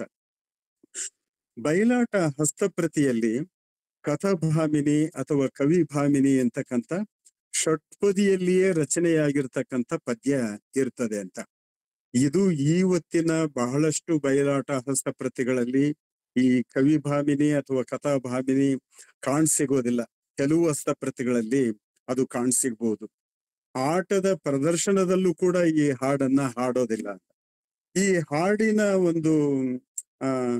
ಒಂದು ಉದ್ದೇಶ ಏನು ಅಂತ ಹೇಳಿದ್ರೆ, ಕಥಾಭಾಗ ಅನ್ನುವಂಥದ್ದು ಎಲ್ಲಿಯಿಂದ ಎತ್ತಿಕೊಳ್ಳಲಾಗಿದೆ, ಇದರ ಹಿನ್ನೆಲೆ ಏನು, ಇದರ ಉದ್ದೇಶ ಏನು ಅನ್ನುವಂಥದ್ದನ್ನ ಸೂತ್ರಧಾರ ಅಥವಾ ಕಥೆಗಾರ ಅಥವಾ ಕಥೆಯ ಮೇಷ್ಟ್ರು ಪ್ರೇಕ್ಷಕರಿಗೆ ಪ್ರೇಕ್ಷಕರ ಗಮನಕ್ಕೆ ತರತಕ್ಕಂತ ಒಂದು ಪ್ರಯತ್ನವಾಗಿ ಈ ಕಥಾಭಾಮಿನಿ ಕವಿಭಾಮಿನಿ ಪದ್ಯ ಇದೆ. ಈ ಪದ್ಯವನ್ನ ನಿಮ್ಗೆ ಈಗಾಗ್ಲೇ ಅಂದ್ರೆ ವಾಟ್ಸಪ್ ಗ್ರೂಪ್ ನಲ್ಲೇ ಇದು ಹಾಕಿದ್ದರಿಂದ ನಿಮ್ಮೆಲ್ಲರ ಹತ್ರ ಈ ಪಾಠ ಇರ್ಬೋದು ಅಂತ ನಾನು ಅಂದುಕೊಳ್ತೀನಿ. ನೋಡಿ, ಆ ಪದ್ಯ ಹೀಗಿದೆ. ಧರಿಯೋಳ್ ಇಂದ್ರಪ್ರಸ್ಥ ನಗರದಿ ಮೆರೆವ ಧರ್ಮಜ ಸಾನುರಾಗದಿ ವಿರಚಿಸಿರಲ ರಾಜಸೂಯ ಧ್ವರದ ಕೃತದಿಂದ. ಬಹಳ ಸರಳನೆ, ಇದನ್ನೇನು ವಿವರಿಸಬೇಕಾದ ಅಗತ್ಯ ಇಲ್ಲ ಅಂತ ನಾನು ಅಂದುಕೊಳ್ತೀನಿ. ಇಂದ್ರಪ್ರಸ್ಥ ನಗರವನ್ನ ಪಾಂಡವರು ಹಂಚ್ಕೊಳ್ತಾರೆ, ಹಸ್ತಿನಾವತಿಯನ್ನ ಕೌರವರು ಹಂಚ್ಕೊಂಡಿರ್ತಾರೆ. ಅಲ್ಲಿ ಸಂತೋಷದಿಂದ ಇರ್ಬೇಕಾದ್ರೆ ರಾಜಸೂಯ ಯಜ್ಞ, ಅದೊಂದು ಅಧ್ವರ, ಅದನ್ನ ಧರ್ಮರಾಜ ಏರ್ಪಾಟು ಮಾಡಿರ್ತಾನೆ ಅಂತ. ಅಂಥದೊಂದು ಏರ್ಪಾಟು ಮಾಡಿದಾಗ ಅದಕ್ಕೆ ಕೌರವರೆಲ್ಲ ಬರಬೇಕು ಎಂತಕ್ಕಂಥ, ಇವತ್ತು ನಾವು ಹೇಗೆ ಹಬ್ಬಗಳಿಗೆ ನೆಂಟರಿಷ್ಟರನ್ನೆಲ್ಲ ಕರಿತೀವಲ್ಲ, ಅದೇ ಪದ್ಧತಿಯನ್ನ ಈ ಬಯಲಾಟದಲ್ಲೂ ಕೂಡ ಉಳಿಸಿಕೊಳ್ಳಲಾಗಿದೆ. ಮೆರೆವ ಕುರುಪತಿ ಕರ್ಣ ನದಿಸುತ ಭೀಷ್ಮ ಗುರು ಕೃಪಾಶ್ವತ್ಥಾಮ ಶಲ್ಯರು ತೆರಳಿ ವೈಭವದಿಂದ ಪೂರ್ಣದಿ ಬರುವ ಸಮಯದೋಡು. ಈ ರಾಜಸೂಯ ಧ್ವರಕ್ಕೆ ಎಲ್ಲ ಕೌರವ, ಕರ್ಣ, ಭೀಷ್ಮ, ಗುರುಗಳಾದಂತ ಕೃಪಾಚಾರ್ಯರು, ಅಶ್ವತ್ಥಾಮ, ಶಲ್ಯರು ಎಲ್ಲರೂ ಕೂಡ್ಕೊಂಡು ಹೋಗಿರ್ತಾರೆ. ಅಲ್ಲಿ ಎಲ್ಲ ಆ ರಾಜಸೂಯ ಧ್ವರವನ್ನ ನೋಡಿ ಅಲ್ಲಿಂದ ಅದನ್ನ ಪೂರ್ಣಗೊಳಿಸ್ಕೊಂಡು ವಾಪಸ್ಸು ಬರ್ತಿರ್ತಾರೆ. ಅಲ್ಲಿ ದೃಪದ ಸುತೆಯಳು ಗೈದ ಪರಿಭವ ರಿಪು ವಜ್ರಾಯುಧದ ಘಾತಿಗೆ ನೃಪಸುತ ಕಡು ಕುಗ್ಗಿದನು ತನ್ನಯ ಚಿತ್ತ ವೃತ್ತಿಯಲ್ಲಿ. ಅದು ಏನು ಒಂದು ಘಟನೆ ನಡೀತದೆ ಅಂತ ಹೇಳಿದ್ರೆ, ಅಲ್ಲಿ ದ್ರೌಪದಿ ಈ ದುರ್ಯೋಧನನ, ಅದೆಲ್ಲ ನಮ್ಗೆ ಕುಮಾರವ್ಯಾಸ ಭಾರತದಲ್ಲಂತೂ ಬಹಳ ವಿವರವಾಗಿ ಬರ್ತದೆ. ನೀರಿದೆ ಅಂತ ಕಂಡುಕೊಂಡು ದೋತ್ರ ಎತ್ಕೊಂಡೋದ್ರೆ ನೀರೇ ಇರೋದಿಲ್ಲ, ನೀರಿಲ್ಲ ಅಂತ ದೋತ್ರ ಬಿಟ್ಕೊಂಡೋದ್ರೆ ನೀರಿರ್ತದೆ, ಮುಗ್ಗರಿಸಿ ಬೀಳ್ತಾನೆ. ಅದನ್ನ ನೋಡಿ ದ್ರೌಪದಿ ನಗುತ್ತಾಳೆ. ಅದರಿಂದ ದುರ್ಯೋಧನ ಬಹಳ ಕುಗ್ಗಿ ಹೋಗ್ಬಿಟ್ಟ, ಅವಮಾನಿತನಾದ ಅಂತನ್ನುವಂತ ಒಂದು ಸಂದರ್ಭ ಇಲ್ಲಿ ನೆನಪು ಮಾಡ್ತಾ ಇದ್ದಾರೆ. ಅಪರಿಮಿತ ಖೇದದಲ್ಲಿ ಮರುಗುತ ಕಪಟ ಕೃತ್ಯವು ನೆನೆದು ತನ್ನೋಳು ತಪಸ ಕಂದನನೊಡನೆ ತಿರುಗಿದ ಹಸ್ತಿನಾವತಿಗೆ. ಕೌರವನಿಗೆ ಇದು ಬಹಳ ಅಪಮಾನವನ್ನ ಉಂಟು ಮಾಡಿದಂತ ಒಂದು ಕ್ರಿಯೆಯಾಗಿ ಆತನಿಗೆ ಕಾಣಿಸ್ತದೆ. ದ್ರೌಪದಿಯ ಮೇಲೆ ಆತ ಬಹಳ ಕ್ರೋಧಾವಿಷ್ಟನಾಗ್ತಾನೆ. ಆಕೆಯ ಒಂದು ಆಕೆಯ ಮೇಲೆ ಆ ಸೇಡ್ ತೀರ್ಸ್ಕೊಳ್ಬೇಕು ಎನ್ನುವಷ್ಟರ ಮಟ್ಟಿಗೆ ಆತ ವಿಚಾರ ಮಾಡ್ತಾನೆ ಅಂತ. ಬಂದು ಮುನಿದು ಮಂಚದಿ ಮಲಗಿದನು, ಘನ ಚಿಂತೆಯೊಳು ಸಾರೆ ಹೂತಿಹನು. ಬಂದ ಕೂಡ್ಲೆ ಅವನು ಮಂಚಕ್ಕೆ ಮಲಗಿ ಬಿಡ್ತಾನೆ. ಬಹಳ ದೊಡ್ಡ ಚಿಂತೆಯಲ್ಲಿ ಆತ ಮುಳುಗೋಗಿ ಬಿಡ್ತಾನೆ ಅಂತ. ಅನವರತ ಪಾಂಡವರ ವೈಭವ ಅರಿತು ಚಿತ್ತದಲ್ಲಿ, ಪಾಂಡವರ ವೈಭವ ಆ ಹಬ್ಬದಲ್ಲಿ ಅವರೆಲ್ಲ ಮಾಡಿದಂತ ಸತ್ಕಾರ ಇತ್ಯಾದಿಗಳೆಲ್ಲವನ್ನ ನೋಡಿ ಸಂತೋಷ ಪಡೋ ಬದ್ಲಿಗೆ ಕೌರವ ಆತ ಕುಗ್ಗಿ ಬಿಡ್ತಾನೆ ಅಥವಾ ಅದರ ಬಗ್ಗೆ ಹೊಟ್ಟೆ ಕಿಚ್ಚು ಪಡ್ತಾನೆ ಅಂತಕ್ಕಂಥ ಸಂಗತಿ ಕೂಡ ಇಲ್ಲಿ ಇದೆ. ಮನದ ವಾರ್ತೆ ಪೇಳಲು ತನ್ನ ಸಹೋದರರೊಡನೆ ಕೂಡಿದನು, ಮನದೊಳು ಭೀಮೇಶನಾಂಗ್ರಿ ಮಧ್ಯಾಸದ ಅಡರಿದನು ಅಂತ. ಸೊ ಮನೆಗೆ ಬಂದು ಅವನು ಮಂಚದ ಮೇಲೆ ಮಲಗ್ತಾನೆ. ಆಮೇಲೆ ತನಗಾದಂತ ಈ ದುಃಖವನ್ನ ತನ್ನ ಆಪ್ತೇಷ್ಟರಲ್ಲಿ ಹೇಳ್ಕೊಳ್ಬೇಕು ಅಂತೇಳಿ ಎಲ್ಲರನ್ನ, ಶಕುನಿಯನ್ನ, ಕರ್ಣನನ್ನ, ದುಶ್ಯಾಸನನ್ನ ಕರೆದು ಅವ್ರ ಜೊತೆಲಿ ವಿಚಾರ ಮಾಡೋದಕ್ಕೆ ಆತ ಪ್ರಾರಂಭ ಮಾಡ್ತಾನೆ. ಈ ಪದ್ಯ ಇಡೀಯಾಗಿ ಈ ದ್ರೌಪದಿ ವಸ್ತ್ರಾಪಹರಣದ ಕಥೆಗೆ ಒಂದು ಹಿನ್ನೆಲೆಯಾಗಿ ಅದು ಪರಿಣಮಿಸ್ತದೆ ಅಂತ. ಸೊ ಈ ಕಾರಣಕ್ಕೆ ಅಲ್ಲಿನ ಕಥೆಗಾರ ಅಥವಾ ಕಥೆಯ ಮೇಷ್ಟ್ರು ಬಂದು ಈ ಹಾಡನ್ನ ಹೇಳ್ತಿದ್ದಂತೆನೆ ಸರಳವಾಗಿ ಪ್ರೇಕ್ಷಕರಿಗೆ ತಿಳಿಯುವ ರೀತಿಯಲ್ಲಿ ಇಂಥ ಒಂದು ಕಥೆಯನ್ನ ನಾವು ಪ್ರದರ್ಶನ ಮಾಡ್ತಾ ಇದೀವಿ, ನಿಮ್ಮೆಲ್ರ ಸಹಕಾರ ಇರ್ಲಿ ಅಂತ ಕೋರಿದ ಮೇಲೆ ನಿಜವಾದ ಆಟ ಶುರುವಾಗ್ತದೆ ಅಂತ. ಬಯಲಾಟದಲ್ಲಿ ನಾವು ಕಂಡುಕೊಂಡುವಂತೆ ದೃಶ್ಯಗಳು ಅಂತ ಕರೆಯೋದಿಲ್ಲ. ಬಳ್ಳಾರಿ, ರಾಯಚೂರು ಮತ್ತು ಗುಲ್ಬರ್ಗ ಕಡೆಗಳಲ್ಲೆಲ್ಲ, ಈವನ್ ಚಿತ್ರದುರ್ಗ, ತುಮಕೂರು ಕಡೆಗಳಲ್ಲೆಲ್ಲ ಇವನ್ನ ಸಭಾಗಳು ಅಂತ ಗುರುತಿಸ್ತಾರೆ ಅಂತ. ಕೌರವನ ಸಭಾ, ದುಶ್ಯಾಸನನ ಸಭಾ, ಪಾಂಡವರ ಸಭಾ ಇತ್ಯಾದಿ ಇತ್ಯಾದಿ ಈ ಸಭಾಗಳ ಮೂಲಕ ಈ ಕಥಾ ಭಾಗವನ್ನ ಗುರುತಿಸ್ತಕ್ಕಂತ ಪದ್ಧತಿ ಜನರಲ್ಲಿ ಇದೆ. ನಾನೇ ಹೇಳ್ತಾನೆ ಕರ್ಣಗೆ ನಾನು ಏನಂತ ಹೇಳಿ ರಾಧೇಯ ಈ ಮಾನಹೀನದ ಸುದ್ದಿಯ ಅಂತ. ಅವ್ನು ಕರ್ಣನ್ ಜೊತೆಲಿ ತನ್ನ ಭಾವನೆ ಹಂಚ್ಕೋತಾನೆ. ನಾನು ಏನಂತ ಹೇಳಪ್ಪ, ನನಗೆ ಬಹಳ ಅಪಮಾನ ಆಗ್ಬಿಡ್ತು, ನನಗೆ ಬಹಳ ಅವಮಾನ ಮಾಡ್ಬಿಟ್ರು. ಸೊ ಇದಕ್ಕೆ ನಾನು ಪ್ರತ್ಯುಪಕೃತಿ ಏನ್ ಮಾಡ್ಬೇಕು ಎಂತಕ್ಕಂತ ಒಂದು ಸಲಹೆಯನ್ನ ಅವ್ರ ಜೊತೆಲಿ ಎಲ್ಲ ಕೇಳ್ತಾನೆ. ಅದಕ್ಕಲೆ ಒಳ್ಳೆಯವರ ಜೊತೆಯಲ್ಲಿ ನಡೆಸುವಂತ ಸಮಾಲೋಚನೆ ಬೇರೆ ಇರ್ತದೆ. ಆಮೇಲೆ ತನ್ನ ಸ್ವಭಾವಕ್ಕೆ ಹೊಂದತಕ್ಕಂತಹ ಜನಗಳ ಜೊತೆಯಲ್ಲಿ ನಡೆಸುವಂತ ಸಂಭಾಷಣೆ ಬೇರೆ ಇರ್ತದೆ. ಅದೆಲ್ಲ ನಮ್ಗೆ ಗೊತ್ತಿದೆ. ಆದಾಗ್ಯೂ ಕೂಡ ಶಕುನಿ ಮಾತ್ರ ಇಂಥ ಕೆಟ್ಟ ಕೆಲ್ಸಕ್ಕೆ ನೀನು ಮುಂದಾಗ್ಬೇಡ, ಏನದು ಆಕಸ್ಮಿಕವಾಗಿ ಆಗಿದೆ, ಅದನ್ನ ದೊಡ್ಡದು ಮಾಡೋದು ಬೇಡ ಅಂತ ಹೇಳ್ತಾಳೆ. ಸಾಕ್ ಬಿಡ್ರಿ ಮಾವ, ನೀವೇನ್ ಹೇಳ್ತೀರಿ, ನನಗಾದ ಅಪಮಾನ ನಿಮ್ಗಾಗಿದ್ರೆ ಗೊತ್ತಾಗ್ತಾ ಇತ್ತು ಇತ್ಯಾದಿ ಇತ್ಯಾದಿ ಆತ ಬೇಸರ ವ್ಯಕ್ತ ಮಾಡಿದಾಗ ಮತ್ತೆ ಶಕುನಿ, ಕರ್ಣ ಇವರೆಲ್ಲರೂ ಒಪ್ಕೊಂಡು ಆಯ್ತು, ನೀನು ಜೂಜಾಟಕ್ಕೆ ನಾವು ಏರ್ಪಾಟ್ ಮಾಡ್ಕೊಳ್ಳೋಣ, ನೀನ್ ಅವ್ರನ್ನೆಲ್ಲ ಕರೆಸು ಅಂತ ಹೇಳ್ತಾರೆ. ಜೂಜಾಟಕ್ಕೆ ಹೋದಾಗ ನಾನು ಆರಂಭದಲ್ಲೇ ಹೇಳಿದಂತೆ ಧರ್ಮರಾಯನಿಗೆ ಪತ್ರ ಹೋಗ್ತದೆ ಅಥವಾ ದೂತ ಹೋಗ್ತಾನೆ. ಧರ್ಮರಾಯ ಹೇಳ್ತಾನೆ, ಇಂಥ ಕೌರವನಿಂದ ನಮ್ಗೆ ಆಹ್ವಾನ ಬಂದದೆ, ಹೋಗೋಣ ಬೇಡ ಅಂತ ಕೇಳಿದಾಗ ಅವರೆಲ್ಲರೂ ಬೇಡ ಅಂತಾರೆ. ದ್ರೌಪದಿ ಕೂಡ ಬೇಡ ಅಂತಾಳೆ. ಜೂಜಾಟ ಅನ್ನುವಂಥದ್ದು ಬೇಡ ಬೇಡ ಬೇಡ ಬೇಡ ಅಂತ. ಭೀಮನಂತೂ ಆ ಸಂದರ್ಭದಲ್ಲಿ ಹೇಳೋ ಮಾತು ಬಹಳ ಮುಖ್ಯವಾಗಿ ಕಾಣಿಸ್ತದೆ. ಅಣ್ಣ, ತಿಳಿದಂತ ನಿಮಗೆ ಹೇಳೋದೇನಿದೆ, ಈ ಜೂಜಾಟ, ವ್ಯಭಿಚಾರ, ವೃಥಾಧನ ವ್ಯಯ ಮಾಡ್ತಕ್ಕಂಥದ್ದು, ಈ ಎಲ್ಲವೂ ಏನಿದಾವಲ್ಲ ಆರಂಭದಲ್ಲಿ ನಮ್ಗೆ ಸಂತೋಷವನ್ನ ಕೊಡ್ತದೆ, ಅಂತಿಮವಾಗಿ ದುಃಖವನ್ನ ಪ್ರಾಪ್ತಿ ಮಾಡ್ತವೆ. ಹಾಗಾಗಿ ಜೂಜಾಟ ಬೇಡ ಅಣ್ಣ, ರಾಜಾಗ್ರಗಣ್ಯ ಅಂತ ಭೀಮೆ ಎಲ್ಲ ಹೇಳ್ತಾನೆ. ಆದ್ರೆ ನಡೆದ ಕತೆ ಅಂತೂ ನಮ್ಗೆಲ್ಲ ಪೂರ್ವ ನಿರ್ಧಾರಿತ ಅನ್ನುವಂತ ರೀತಿಯಲ್ಲಿ ಮುಂದಕ್ಕೆ ಓಡ್ಲೇಬೇಕಾಗಿರ್ತದೆ. ಮುಂದಕ್ಕೆ ಕತೆ ಓಡ್ತದೆ. ಜೂಜಾಟದಲ್ಲಿ ಎಲ್ಲರನ್ನ ಅವನು ಸೋತ್ ಬಿಡ್ತಾನೆ. ಸೋತ್ ಮೇಲೆ ದ್ರೌಪದಿಯನ್ನೂ ಸೋತ ಮೇಲೆ ದ್ರೌಪದಿಯನ್ನ ತುಂಬಿದ ಸಭೆಗೆ ಕರೆಸ್ಕೊಂಡು ಬರ್ತಾರೆ.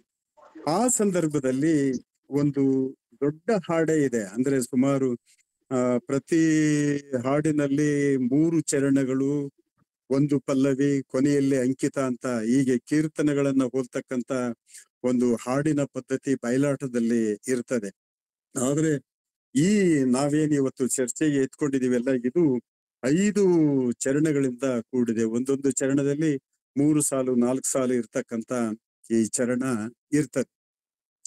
ಸೊ ಈ ಪದವನ್ನ ದ್ರೌಪದಿ ಹಾಡ್ತಾಳೆ ಅಂತ ನೀವು ಗಮನಿಸೋದಾದ್ರೆ, ಕೆಲವು ಚಿತ್ರದುರ್ಗ, ತುಮಕೂರು ಆ ಜಿಲ್ಲೆಗಳಲ್ಲಿ, ಮೈಸೂರು ಪ್ರಾಂತದಲ್ಲೆಲ್ಲ ಈ ಹಾಡುಗಳೆಲ್ಲವನ್ನೂ ಕೂಡ ಮೇಳದವರೇ ಹಾಡ್ತಾರೆ.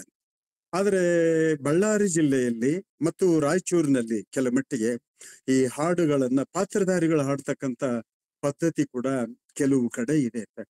ಇದು ಯಾಕೆ ಬಂದಿರ್ಬೋದು ಅಂತ ಅನ್ಸ್ಕೊಂಡಾಗ್ಲೂ ಕೂಡ ಈ ಕರ್ನಾಟಕಿ ಸಂಗೀತದ ಪ್ರಭಾವ ಏನಿದೆಯಲ್ಲ ಈ ಭಾಗದಲ್ಲಿ ಹೆಚ್ಚು ಆಗಿದೆ. ಅದು ವಿಜಯನಗರ ಕಾಲದ ತರುವಾಯದಲ್ಲಿ ಕೃಷ್ಣದೇವರಾಯನ ಆಸ್ಥಾನದಲ್ಲಿದ್ದಂತ ಎಲ್ಲ ಸಂಗೀತ ವಿದ್ವಾಂಸರು ಎಲ್ರೂ ಆಮೇಲೆ ವಿಜಯನಗರ ಪತನವಾಗಿ ಸ್ಥಳಾಂತರಗೊಂಡ ಮೇಲೆ, ಕೆಳದಿಗೆ ಅದು ಸ್ಥಳಾಂತರಗೊಂಡ ಮೇಲೆ ಅಲ್ಲಿನ ಅನೇಕ ಸಂಗೀತ ವಿದ್ವಾಂಸರೆಲ್ಲ ಹಳ್ಳಿಯ ಪ್ರದೇಶ, ಗ್ರಾಮೀಣ ಪ್ರದೇಶದಲ್ಲಿ ಹೋದ್ರು. ಅಲ್ಲಿ ಭಜನೆ ಮತ್ತು ಈ ತರ ಬಯಲಾಟದಂತ ರಂಗ ಪ್ರಕಾರಗಳಲ್ಲಿ ಅವರೆಲ್ಲ ಸೇರಿಕೊಂಡು ಈ ಕರ್ನಾಟಕ ಸಂಗೀತದ ಹಾಡುಗಾರಿಕೆ ಪ್ರಚಾರ ಆಗುವಂತೆ ಅವ್ರು ನೋಡ್ಕೊಂಡ್ರು ಎಂತಕ್ಕಂತ ಮಾತು ಕೂಡ ಬರ್ತದೆ.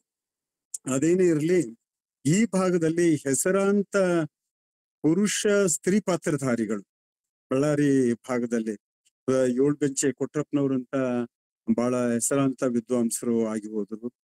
ಕುರುಗೋಡಿನ ವಾಮದೇವಪ್ಪ ಅಂತೇಳಿ, ಆಮೇಲೆ ಮುಷ್ಟಗಟ್ಟಿ ವೀರನಗೌಡರು ಅಂತೇಳಿ, ಇವರೆಲ್ಲರೂ ಪ್ರಖ್ಯಾತ ಸ್ತ್ರೀ ಪಾತ್ರ ಧಾರಿಗಳು. ಈಗ ಅವರ ಸ್ಥಾನದಲ್ಲಿ ನಮ್ಮ ಕೂಡ್ಲಿಗಿ, ವಿರುಪಾಪುರ ಮತ್ತೆ ಈ ಒಂದು ಕಪ್ಪುಗಲ್ಲು, ಬೇರೆ ಬೇರೆ ಪ್ರದೇಶಗಳಲ್ಲಿ, ಊರುಗಳಲ್ಲಿ ಸ್ತ್ರೀ ಪಾತ್ರಧಾರಿಗಳೇ ಈ ಒಂದು 60-70 ವರ್ಷಗಳಿಂದ ಸ್ತ್ರೀ ಪಾತ್ರಗಳನ್ನ ಸ್ತ್ರೀಯರೇ ವಹಿಸ್ತಕ್ಕಂತ ಒಂದು ಪದ್ಧತಿ ಬಂದ್ಮೇಲೆ ಈ ಹಾಡುಗಾರಿಕೆ ಕೂಡ ಹೆಚ್ಚು ಜನಪ್ರಿಯಗೊಂಡಿತು ಅಂತ. ಸೊ ಆ ಹಾಡಿನ ಚರಣನ್ನ ನೀವು ಒಂಚೂರು ಗಮನಿಸ್ಬೇಕು ಅಂತ ನಾನು ಅಂದ್ಕೊಳ್ತೀನಿ. ನೋಡಿ, ಮೊದಲನೇ ಪಲ್ಲವಿ ಹೀಗಿದೆ: ಯಾಕೆ ಪುಟ್ಟಿದಿರಿ ಕ್ಷತ್ರಿಯರಾಗಿ ಭೂಮಿಯೊಳು, ಸಾಕಾಯಿತೆ ಶೌರ್ಯವ ಈ ಕುಹಕನು ಮಾನ ಹೋಕುಗೈವದ ಕಂಡು ಬೇಕಿಲ್ಲದೆ ಮೂಕಾರಂತಿರುವಿರ. ಯಾಕೆ ಪುಟ್ಟಿದಿರಿ ಕ್ಷತ್ರಿಯರಾಗಿ ಭೂಮಿಯೊಳು, ಸಾಕಾಯಿತೆ ಶೌರ್ಯವ ಈ ಕುಹಕನು ಮಾನ ಹೋಕುಗೈವದ ಕಂಡು ಬೇಕಿಲ್ಲದೆ ಮೂಕಾರಂತಿರುವಿರ ಅಂತ.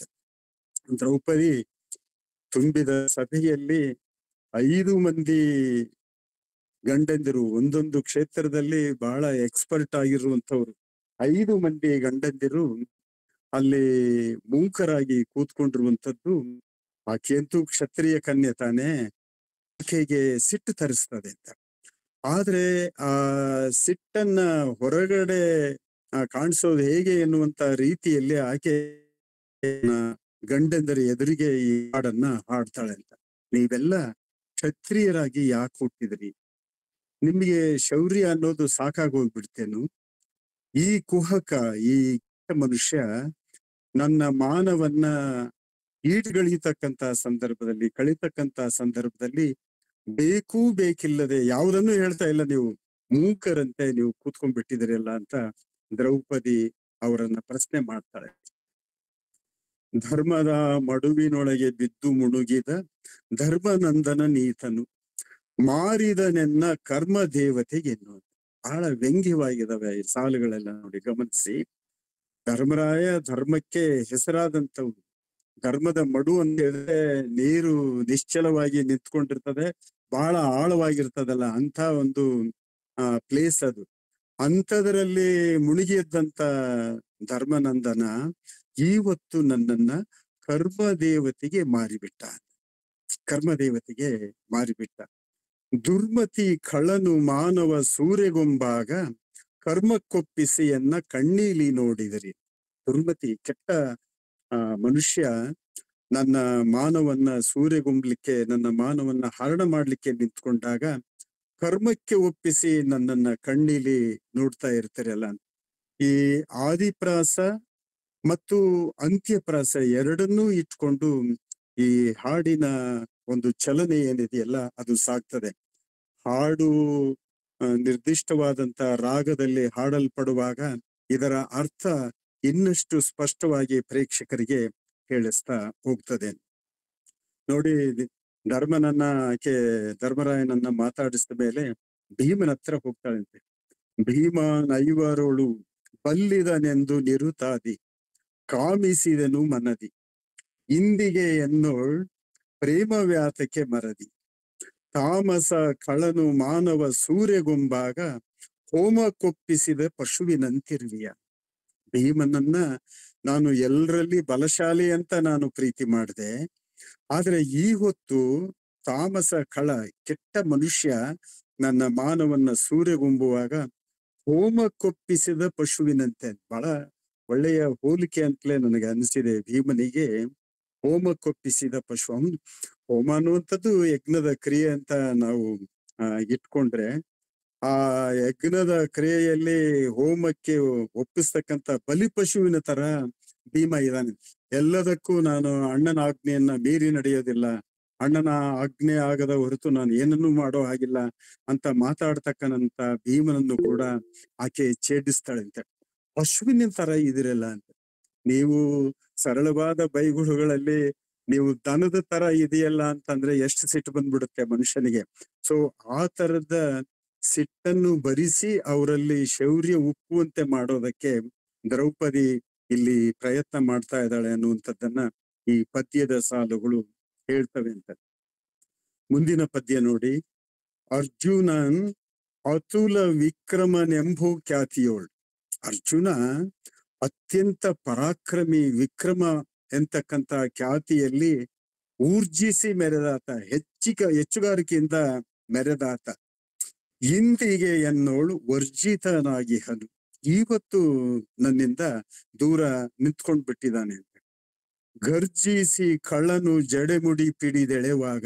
ನೋಡಿ, ಜಕಾರದ ಅಕ್ಷರಗಳೇನಿದಾವಲ್ಲ ಇವು ಕಳ ನನ್ನ ಜಡೆ ಮುಡಿ ಪಿಡಿದು ಎಳೆಯುವಾಗ ಲಜ್ಜೆಯೋಳು ಬಾಲೆ ಎಂದದಿ ಮೂಕ ನಿಂತಿರುವಿಯ ಅಂತ. ಲಜ್ಜೆಯೋಳು ಬಾಲೆ ಅಂತೆ ನೀನು ಸುಮ್ನೆ ನಿಂತ್ಕೊಂಡಿದೀಯಲ್ಲ ಅಂತ. ಈ ಉಪಮೆ ಕೂಡ ಅರ್ಜುನನಿಗೆ ಅಕ್ಷರ ಸಹ ಒಪ್ಪುವಂಥದ್ದು.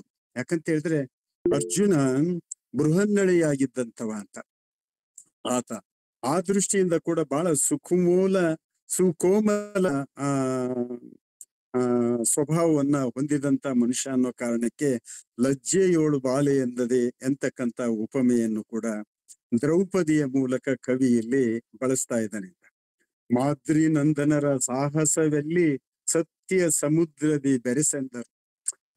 ಹೇಳಿ ಕೇಳಿ ನಕುಲ ಸಹದೇವರೆಲ್ಲ ಚಿಕ್ಕ ಮಕ್ಕಳು, ನಿಮ್ಮ ಸಾಹಸವೆಲ್ಲ ಸತ್ಯ ಸಮುದ್ರದಲ್ಲಿ ಬೆರೆಸು ಅಂತ ಹೇಳ್ತಾಳಕ್ಕೆ. ತಮ್ಮ ಅಭಿಮಾನ ಕ್ಷುದ್ರ ಕಳನಿಗಿತ್ತರು. ಇಡೀ ಅಭಿಮಾನವನ್ನೆಲ್ಲ ಆ ಕಳನಿಗೆ ಕೊಟ್ಬಿಟ್ಟಿದ್ದಾರೆ. ನಿದ್ರೆಯೋಳು ಮಲಗೇರಿ ಸರಿಯು ಬಾಳಿಟ್ಟಲಿದ್ದ ಭದ್ರ ಸಾಮಜಗಳಂದದಿ ಬಾಯ ಬಿಡುವರು. ನೀವು ಕೂಡ ಮೂಕರಾಗಿ ನೀವು ನಿಂತ್ಕೊಂಡ್ಬಿಟ್ಟಿದಿರಲ್ಲ ಅಂತ ಆ ನಕುಲ ಸಹದೇವರನ್ನು ಕೂಡ ಆಕೆ ಛೇಡಿಸ್ತಾಳೆ ಅಂತ. ಏಸು ವಿಧದಿ ಆಲ್ಪೊರೆದು ಬಾಯಿ ಬಿಡುವೆನ ಈಶ ಪರಿಹರಿಪುರಿಲ್ಲ. ನಾನು ಎಷ್ಟು ವಿಧದಲ್ಲಿ ನಾನು ಆಲ್ಪರಿದು ಅಂದ್ರೆ ಬಾಯಿ ತೆಗೆದು ನಾನು ಅಳ್ತಾ ಇದ್ದೀನಿ, ಆದ್ರೆ ಯಾರೂ ಕೂಡ ನನ್ನನ್ನ ಸಹಿಸುವವರು ಇಲ್ಲ, ನನ್ನ ದುಃಖವನ್ನ ಪರಿಹರಿಸುವಂತವ್ರು ಇಲ್ಲ. ಈ ದುರುಳನು ದೋಷ ಕಂಜುವನಲ್ಲ. ಈ ದುರುಳ ಮಾತ್ರ ದೋಷಕ್ಕೆ ಅಂಜುವಂತವನು ಅಲ್ವೇ ಅಲ್ಲ. ವಾಸವಿನುತ ಶ್ರೀ ಭೀಮೇಶನಲ್ಲದೆ ಎನ್ನ ಆಸೆ ಪೂರೈಪರಿಲ್ಲ. ಕವಿ ಕೊನೆಯಲ್ಲಿ ತನ್ನ ಆರಾಧ್ಯ ದೈವದ ಅಂಕಿತವನ್ನ ರಕ್ಷಕ ದೇವರಾಗಿ ತರ್ತಕ್ಕಂಥದ್ದು ಬಯಲಾಟದಲ್ಲಿ ಒಂದು ಪದ್ಧತಿ. ಶ್ರೀ ಭೀಮೇಶನಲ್ಲದೆ ನನ್ನ ಆಸೆಯನ್ನ ಯಾರು ಕೂಡ ಈಡೇರಿಸೋರಿಲ್ಲ ಅಂತೇಳಿ ದ್ರೌಪದಿ ಆ ಆ ಪದ್ಯವನ್ನ ಅಲ್ಲಿಗೆ ಮುಗಿಸ್ತಾಳೆ. ಸೊ ಇಡೀ ಪದ್ಯ ಒಂದೊಂದು ಪಲ್ಲವಿ ಆಗ್ತಿದ್ದಂತನೇ, ಒಂದು ಚರಣ ಆಗ್ತಿದ್ದಂತನೇ ಒಂದೊಂದು ಪಾತ್ರವನ್ನ ಅದು ಸಂಪರ್ಕಿಸಿ ಮಾತಾಡ್ತದೆ. ಆ ಪದ್ಯದ ವಿವರಣೆಯಾಗಿ ಮಾತುಗಳು ಕೂಡ ಇರ್ತದೆ, ಸಂಭಾಷಣೆ ಇರ್ತದೆ. ಸಂಭಾಷಣೆ ಹೇಳುವಾಗ ಕಥೆ ಎಲ್ಲಿರ್ತದೆ ಅಲ್ಲೇ ನಿಂತ್ಕೊಂಡಿರ್ತದೆ. ಆದ್ರೆ ಹಾಡು ಹೇಳುವಾಗ ಕತೆ ಮಾತ್ರ ಮುಂದಕ್ಕೆ ಚಲನೆಯಾಗ್ತಾ ಹೋಗ್ತದೆ ಅಂತ. ಇದು ದ್ರೌಪದಿಯ ಪದ ಅಂತ. ಸೊ ಇನ್ನೊಂದು ಪದವನ್ನು ಕೂಡ ನಾವು ಚರ್ಚೆಗೆ ಎತ್ಕೊಳ್ಬೇಕು ಅಂತ ಇದ್ದೀವಿ. ಅದು ಬೇಗನೆ ಮುಗಿಯುವಂಥದ್ದು. ಇನ್ನೊಂದು ಪದ್ಯ ಅದರ ಜೊತೆಗೇನೆ ಇದೆ. ಈ ಪದ್ಯ ದ್ರೌಪದಿ ತನ್ನ 5 ಗಂಡಂದಿರು ಕೂಡ ತನ್ನ ದುಃಖಕ್ಕೆ, ತನ್ನ ಸಂಕಟಕ್ಕೆ ಸ್ಪಂದಿಸ್ಲಿಲ್ಲ ಅಂತ ಗೊತ್ತಾದ ಕೂಡಲೇ ಆಕೆ ಪ್ರೇಕ್ಷಕರ ಹತ್ರ ಮೊರೆ ಇಡ್ತಾಳೆ. ಇದು ಬಯಲಾಟದಲ್ಲಿ ಒಂದು ಸ್ಟೇಜ್ ಟೆಕ್ನಿಕ್ ಅಂತಲೇ ನಾನು ಗುರುಸೋದಕ್ಕೆ ಇಷ್ಟಪಡ್ತೀನಿ. ಅದೇನು ಅಂತ ಹೇಳಿದ್ರೆ, ಪಾತ್ರಗಳ ಜೊತೆಯಲ್ಲೆಲ್ಲ ಸಂಭಾಷಣೆ ನಡೆಸಿದ ಮೇಲೆ, ಹಾಡನ್ನ ಹಾಡಿದ ಮೇಲೆ ಆಕೆ ನೇರವಾಗಿ ಪ್ರೇಕ್ಷಕರ ದೈವಕ್ಕೆ ಹಾಕಿ ಬಿಡ್ತಾರೆ. ಇದು ಜನಪದರಲ್ಲಿ ಎಂದಿನಿಂದಲೂ ಇರ್ತಕ್ಕಂತ ಒಂದು ಪದ್ಧತಿ. ದಿಕ್ಕಿಲ್ಲದೋಯಿತೆ ಈ ಸಭೆಯೊಳಗೆ, ಈ ಇಡೀ ಸಭೆ ಏನಿದೆಯಲ್ಲ, ಇಲ್ಲಿ ನೆರೆತಂತ ದೊಡ್ಡ ಸಭೆ ಏನಿದೆಯಲ್ಲ, ಎದುರಿ ಕೂತಂತ ದೊಡ್ಡ ಸಭೆ, ಈ ಸಭೆಯಲ್ಲಿ ನನಗೆ ಯಾರು ದಿಕ್ಕಿಲ್ದಂಗ ಆಯ್ತೇನು? ಸೊಕ್ಕಿದವನು ಮನಸ್ಸೂರೆಗೊಂಬಾಗ ಅಂತ. ಈ ಸೊಕ್ಕಿದಂತ ಕಳ ನನ್ನ ಮನಸ್ಸನ್ನ, ನನ್ನ ಮಾನವನ್ನ ಸೂರೆಗೊಳ್ತಾ ಇರ್ಬೇಕಾದ್ರೆ ನನಗೆ ಯಾರು ಇಲ್ಲೇನು ನೀವು ಅಂದ್ರೆ, ಕೊನೆಯಲ್ಲಿ ದೈವವಾದ್ರು ಅಂದ್ರೆ, ದೈವ ಅಂದ್ರೆ ಜನಸಮೂಹನೇ. ಅದು ದೈವ ಅಂದ್ರೆ ಅಲೌಕಿಕ ಕಲ್ಪನೆಯ ದೈವ ಅಲ್ಲ ಅಂತ.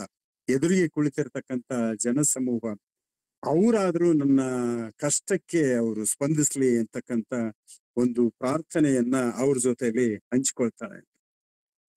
ಪತಿಗಳ ಇವರು ಸತ್ಯವ್ರತಕ್ಕೆ ಸಿಲ್ಕಿಹರು, ಅತಿತೋಷ ಪಡುವರು ಶಕುನಿ ಬಾನಿಜರು. ಪತಿಗಳಂತೂ ಅದು ಸತ್ಯದ ಮಾತು ಹೇಳ್ತಾ, ಧರ್ಮದ ಮಾತು ಹೇಳ್ತಾ ಅವರು ತಲೆ ತಗ್ಸ್ಕೊಂಡು ಕೂತ್ಕೊಂಡ್ಬಿಟ್ಟಿದ್ದಾರೆ. ಶಕುನಿ ಉಳಿದೆಲ್ಲ ಅವರ ಪರಿವಾರ ಏನಿದೆಯಲ್ಲ, ಅವರು ಬಹಳ ಸಂತೋಷದಲ್ಲಿದ್ದಾರೆ. ಸುತನ ಮೇಲಿನ ಮೋಹದಲ್ಲಿ ತೇಳ್ದಿಹರು ಗತ ವಿಲೋಚನೆಯಾದ ಗಾಂಧಾರಿಯರು. ಮಗನ ಮೇಲಿನ ಪ್ರೀತಿಯಿಂದ ಇಲ್ಲಿ ಸರಿ ತಪ್ಪುವನ್ನು ಕೂಡ ಸ್ಪಷ್ಟವಾಗಿ ಹೇಳ್ತಾ ಇಲ್ಲ, ತಪ್ಪನ್ನ ಅವರು ತಿದ್ದುತ್ತಾ ಇಲ್ಲ ಎಂತಕ್ಕಂತ ಆ ಮಾತನ್ನು ಕೂಡ ದ್ರೌಪದಿ ಹೇಳ್ತಾಳೆ ಅಂತ. ಅರಸಿ ಭಾನುಮತಿ ದುಶ್ಶೀಲಿಯರೆಲ್ಲ ನೆರೆದ ಚಿತ್ರವನ್ನು ಕಣ್ಣೀಲಿ ನೋಡ್ತೀಯರು. ಉಳಿದವರೆಲ್ರೂ ಹೆಣ್ಮಕ್ಳಿದ್ದಾರೆ, ಅವರೆಲ್ರೂ ಕಣ್ಣಿಲಿ ನೋಡ್ತಾ ಇದ್ದಾರೆ. ಅರಸರಿಗೆ ಬುದ್ಧಿಯನ್ನು ಪೇಳದಿಹರು, ಪರರಲ್ಲಿ ಹಿತವು ಚಿತ್ತೈಪರ್ಯಾರಿನ್ಯಾರಿಲ್ಲ. ಭರದಿಂದೆನ್ನಂಬರವ ಸೆಳೆಯುವನು ದುಶ್ಯಾಸನ, ದುರುಳ ದುಷ್ಕೃತ್ಯಕ್ಕೆ ಅಂಜುವನಲ್ಲ. ಅರಳಾವ ತಡೆದಾರೆ ಆಗುವದಾಭಾಸ, ಬರದಿಂದೆನ್ನ ಮಾನ ರಕ್ಷಿಸೋ ಶ್ರೀ ಭೀಮೇಶ.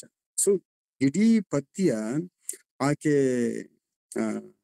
ಪ್ರೇಕ್ಷಕರನ್ನ ವಿನಂತಿ ಮಾಡ್ಕೊಳ್ತಾಳೆ. ಸುತ್ತ ಇರ್ತಕ್ಕಂತ ಕೌರವನ ಪರಿವಾರದಲ್ಲೇ ಇರ್ತಕ್ಕಂತ ಹೆಣ್ಣು ಮಕ್ಕಳನ್ನು ಕೂಡ, ಅಂದ್ರೆ ಹೆಣ್ಣು ಮಕ್ಕಳಾಗಿ ಆದ್ರೂ ನೀವು ನನ್ನ ದುಃಖನ್ನ ಒಂಚೂರು ಮನಸ್ಸಿಗೆಚ್ಕೊಂಡು ಆ ದುರುಳನನ್ನ ನೀವು ಹಿಮ್ಮೆಟ್ಟಿಸ್ತಾ ಇಲ್ಲಲ್ಲ ಎಂತ ಕೋರಿಕೆಯನ್ನ ಇದು ದ್ರೌಪದಿ ಇಡ್ತಾಳೆ ಅಂತ. ಸೊ ಇದು ಪೌರಾಣಿಕ ಆವರಣವನ್ನ, ಪೌರಾಣಿಕ ಸನ್ನಿವೇಶವನ್ನ ಕೇಂದ್ರವಾಗಿ ಇಟ್ಕೊಂಡು ಈ ಆಟ ಪ್ರದರ್ಶನಗೊಳ್ತದೆ ಅಂತನ್ನುವಂಥದ್ದು ನಾವು ನೀವೆಲ್ಲ ನೋಡ್ತಾ ಇದೀವಿ. ಆದ್ರೆ ಇದು ಎಷ್ಟೊಂದು ಈ ಕಾಲಕ್ಕೆ ಸಮಕಾಲೀನಕ್ಕೆ ಬಂದ್ಬಿಡ್ತದೆ ಅಂತ ಹೇಳಿದ್ರೆ, ಈ ಕಾಲದಲ್ಲೂ ಕೂಡ ಹೆಣ್ಣನ್ನ ಶೋಷಣೆ ಮಾಡ್ತಕ್ಕಂತ ದುಶ್ಯಾಸನರು, ಕೌರವರು, ಶಕುನಿಯರು ಈ ಕಾಲದಲ್ಲೂ ನಮ್ ಸುತ್ತಮುತ್ತ ಇದೆ ಅಂತಕ್ಕಂತ ಧ್ವನಿಯನ್ನ ಈ ಹಾಡು ದ್ರೌಪದಿಯ ಮೂಲಕ ಹೇಳಿಸಲ್ಲ ಪಡ್ತದೆ ಅಂತ.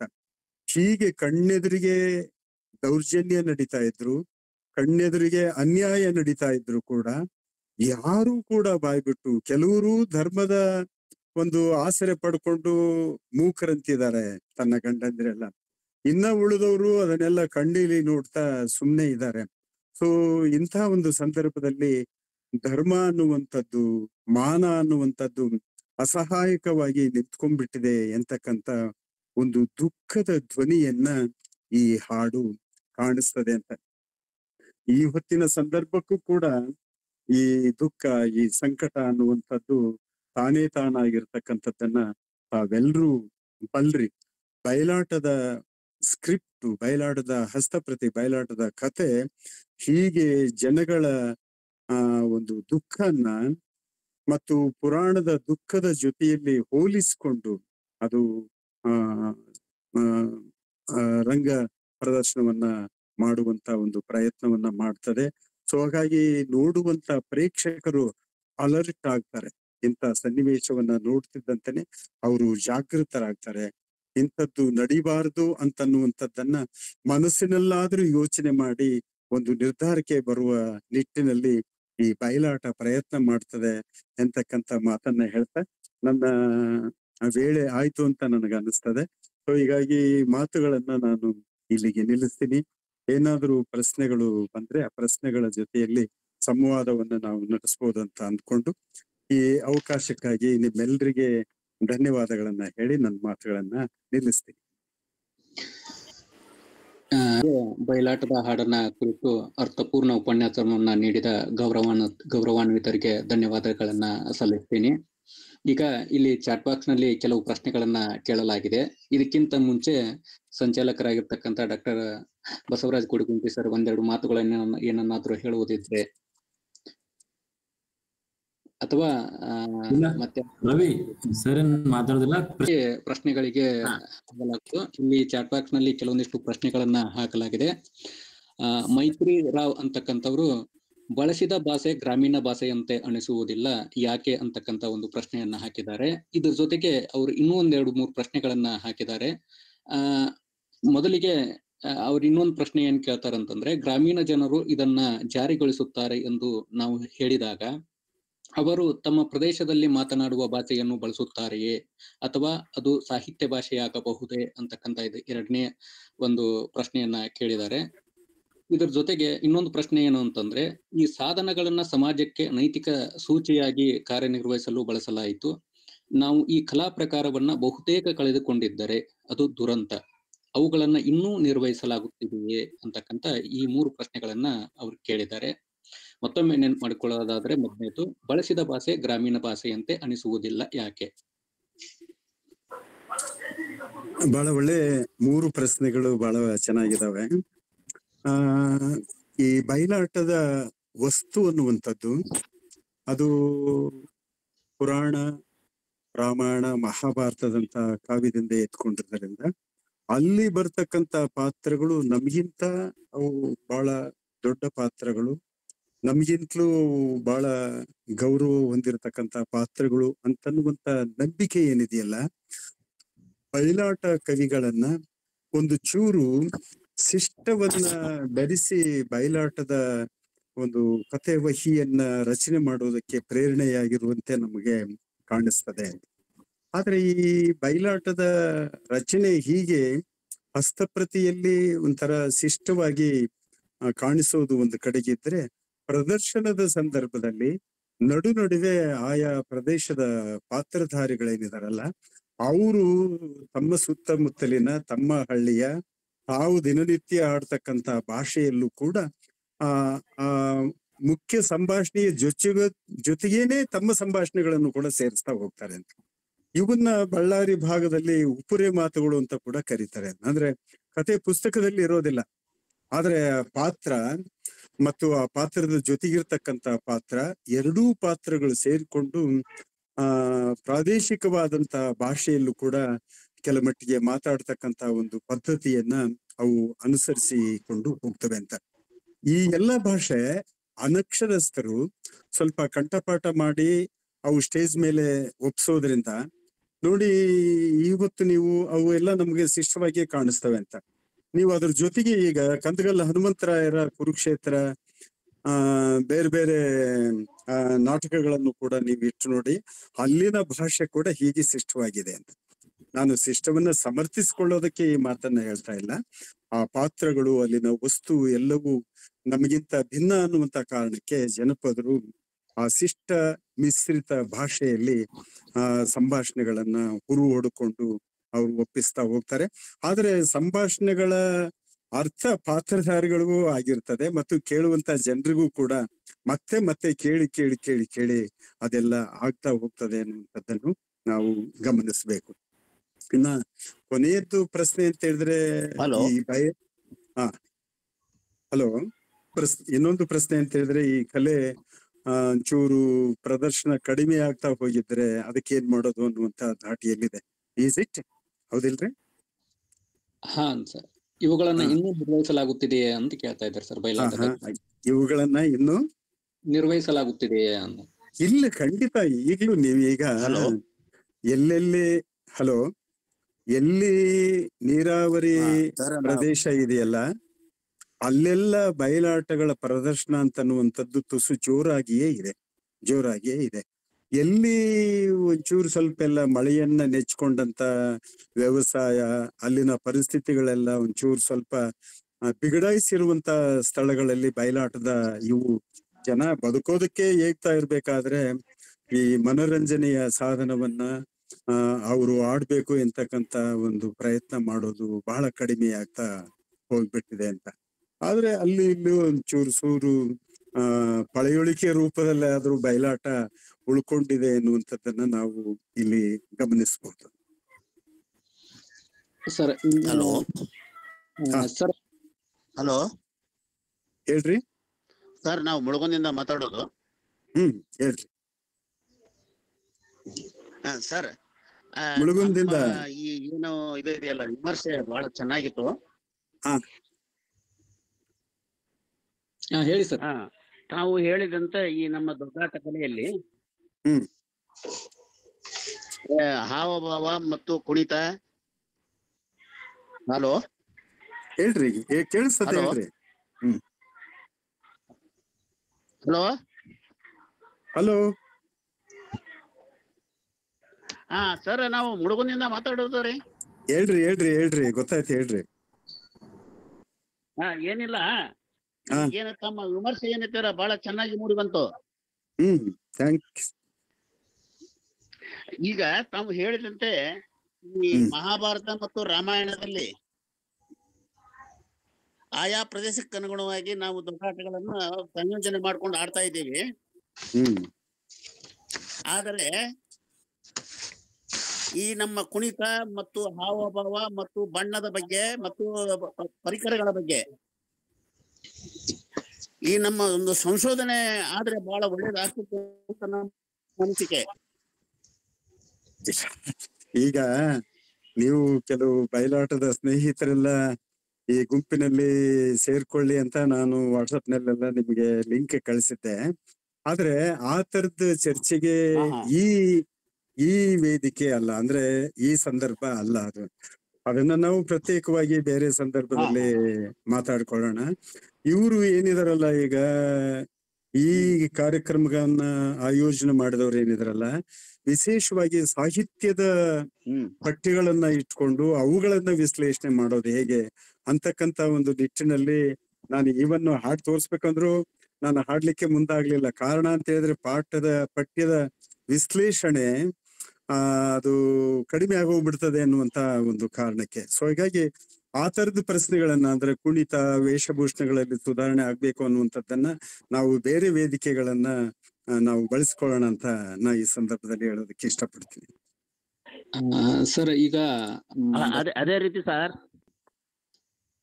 ಈ ಒಂದು ಏನು ದೊಡ್ಡಾಟದ ಹಾಡುಗಳ ಪುಸ್ತಕ ಏನಿದೆಯಲ್ಲ, ಅದು ನಮಗ್ ಬೇಕಾಗಿದೆ ಸರ್. ನಮ್ಗೆ ಅದು ಎಲ್ಲಿ ಸಿಗುತ್ತೆ ಒಂದ್ ಸ್ವಲ್ಪ ತಿಳಿಸಿ ನಮಗ್ ಕಳ್ಸಿಕೊಟ್ರೆ ಬಹಳ ಒಳ್ಳೇದಾಗತ್ತೆ, ಅದನ್ನ ನಮ್ಮ ಅಧ್ಯಯನ ಮಾಡ್ಕೊಳ್ಳಿಕ್ಕೆ. ಅಲ್ಲ, ನಿಮ್ಮ ಹೆಸರು? ಅಮರ್ ಶೆಟ್ಟಿ ಶಿವರೆಡ್ಡಿ ಅಂತ ಹೇಳಿ ಸರ್. ಅಯ್ಯೋ ಅಲ್ಲ ಅಮರ್ ಶೆಟ್ರಿಗೆ ನಾನ್ ಪುಸ್ತಕ ಐತೆ, ನಾನು ಕೊಡ್ತೀನಿ ತಗೊಳ್ರಿ. ಆಯ್ತಾ, ಒಳ್ಳೇದು ಸರ್. ಈ ಗ್ರೂಪಿನ ಎಲ್ಲಾ ಗೆಳೆಯರ ಹತ್ರ ಒಂದು ಮಾತನ್ನ ಹೇಳ್ಬೇಕು. ಅದೇನು ಅಂತ ಹೇಳಿದ್ರೆ, ನೋಡಿ, ಬಯಲಾಟಗಳಲ್ಲೂ ಕೂಡ ಇಂಥದೊಂದು ಒಳ್ಳೆಯ ಸಾಹಿತ್ಯ ಇದೆ, ಹೌದಾ? ನಾವು ಪದವಿ ಪಠ್ಯಗಳನ್ನ ಆಯೋಜಿಸುವಾಗ, ಸ್ನಾತಕೋತ್ತರ ಪದವಿಗಳಿಗೆ ಪಠ್ಯಗಳನ್ನ ಆಯೋಜಿಸುವಾಗ ಬಯಲಾಟದ ಟೆಕ್ಸ್ಟ್ ಅನ್ನ ಪಠ್ಯವಾಗಿ ಇಡ್ತಕ್ಕಂತ ಪದ್ಧತಿನೇ ನಮ್ಮಲ್ಲಿ ಇಲ್ಲ. ಅಪರೂಪಕ್ಕೆ ನಾಟಕಗಳನ್ನ ಇಟ್ಕೊಂಡು ಪಠ್ಯವನ್ನ ರೂಪಿಸ್ತಕ್ಕಂಥದ್ದನ್ನ ನಾವು ನೋಡ್ತೀವಿ ವಿನಃ ಬಯಲಾಟದ ಪಠ್ಯಗಳನ್ನ ಪಠ್ಯವಾಗಿ ಓದ್ತಕ್ಕಂತ ಒಂದು ಪದ್ಧತಿಗೆ ನಾವು ಸುಶಿಕ್ಷಿತ ವಲಯದ ಜನ ಇನ್ನೂ ಕೂಡ ಸಿದ್ಧವಾಗಿಲ್ಲ ಎಂತಕ್ಕಂತ ಒಂದು ವಾಸ್ತವಾಂಶವನ್ನು ಕೂಡ ತಾವು ಗಮನಿಸಬೇಕು ಅಂತ ನನಗೆ ಸರಿ ಅನಿಸ್ತದೆ. ಸರ್, ಸರಿ, ಒಳ್ಳೇದು ಅದು ಗೊತ್ತಿದೆ ಸರ್. ಅದು ಆಗದಿದ್ದಕ್ಕೇನೆ ಇವು ಎಲ್ಲ ನಾವು ಇನ್ನೂ ಹಿಂದುಳಿದಿದ್ದೇವೆ. ಪರವಾಗಿಲ್ಲ. ಗೆಳೆಯರಿಂದ ಪ್ರಶ್ನೆಗಳೇ ಬರ್ತಾ ಇಲ್ಲಲ್ಲ. ಸರ್, ಈಗ ಸರ್, ಎಲ್ರು ಈಗ ಬಯಲಾಟದ ಜನನೇ ಸೇರಿ. ಹಾ ಸರ್, ಇದಾವ್ ಸರ್. ರವಿ ಕೇಳ್ರಿ. ಸರ್, ಈಗ ಇನ್ನೊಂದಿಷ್ಟು ಪ್ರಶ್ನೆಗಳಿದಾವೆ ಇಲ್ಲಿ. ಹೇಳಿ. ಪ್ರೊಫೆಸರ್ ಕುರುಗುಂಟಿ ಗುರುಗಳವರು ಒಂದು ಪ್ರಶ್ನೆಯನ್ನ ಕೇಳಿದ್ದಾರೆ. ಹಾ. ಪುರಾಣ ಕಥೆಗಳಲ್ಲಿ ಸ್ಥಳೀಯತೆಯನ್ನ ಕಾಣಲಾಗುತ್ತದೆ ಅಂತಕ್ಕಂತ ಒಂದು ಪ್ರಶ್ನೆ. ಇದ್ರ ಜೊತೆಗೆ ಈಗ ನೀವು ಆಯ್ದುಕೊಂಡಿರ್ತಕ್ಕಂತ ಪದ್ಯಗಳಲ್ಲಿ ಸ್ಥಳೀಯತೆ ಏನಾದ್ರೂ ಇದೆಯೇ ಅಂತಕ್ಕಂತ ಪ್ರಶ್ನೆಗಳನ್ನ ಕೇಳಿದ್ದಾರೆ. ಬಸವರಾಜ್ ಅವರ ಸರ್. ಕೋಡ್ಗಟ್ಟಿ ಅವ್ರ ಪ್ರಶ್ನೆ ಅದ. ಸರ್ ನಾನು ಇಲ್ಲ, ಈಗ ಪುರಾಣದ ಟೆಕ್ಸ್ಟ್ಗಳಲ್ಲಿ ಒಂಚೂರು ಆಧುನಿಕತೆಯನ್ನ ಕಾಣುವಂತ ಪ್ರಯತ್ನದಿಂದಲೇ ಆಟಗಳನ್ನ ಜನ ನೋಡ್ಲಿಕ್ಕೆ ಇಷ್ಟಪಡ್ತಾರೆ. ಆ ಕಥೆಯಲ್ಲೆಲ್ಲ ತಮ್ಮನ್ನ ಕಾಣ್ಲಿಕ್ಕೆ ಪ್ರಯತ್ನ ಮಾಡ್ತಾರೆ ಅವ್ರು. ಈಗ ದ್ರೌಪದಿಗೆ ಕಷ್ಟ ಬಂದಿದೆ ಅಂತ ಹೇಳಿದ್ರೆ ಅದು ನಮಗ್ ಬಂದಂತ ಕಷ್ಟ, ಹೆಣ್ಮಗಳಿಗೆ ಬಂದಂತ ಕಷ್ಟ ಅಂತಲೇ ಅವ್ರು ಭಾವಿಸ್ತಾರೆ ಅಂತ.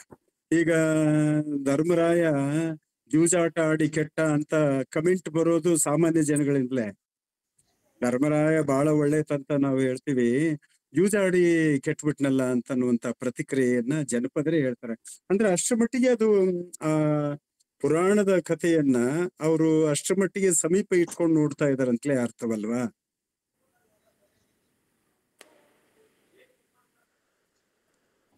ಬಸವರಾಜ್ ಸರ್, ಸರ್ ಹೌದು ಸರ್. ಅದೇ ಈಗ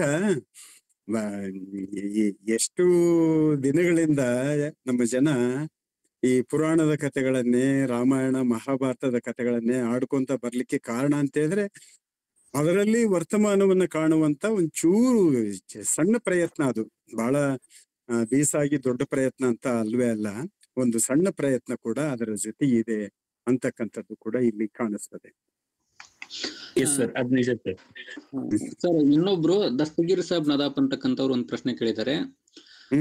ಬಯಲಾಟ ಮತ್ತು ದೊಡ್ಡಾಟಗಳ ಪ್ರದರ್ಶನದಲ್ಲಿ ರಾತ್ರಿ ಇಡೀ ಸೂತ್ರಧಾರಿಯಾಗಿ ಕೆಲಸ ಮಾಡುವುದು ದೂತೆ ಅಥವಾ ಸಾರಥಿ, ಇವರ ಬಗ್ಗೆ ಒಂದಿಷ್ಟು ವಿವರ ಅಂತ ಕೇಳ್ತಾ ಇದ್ದಾರೆ.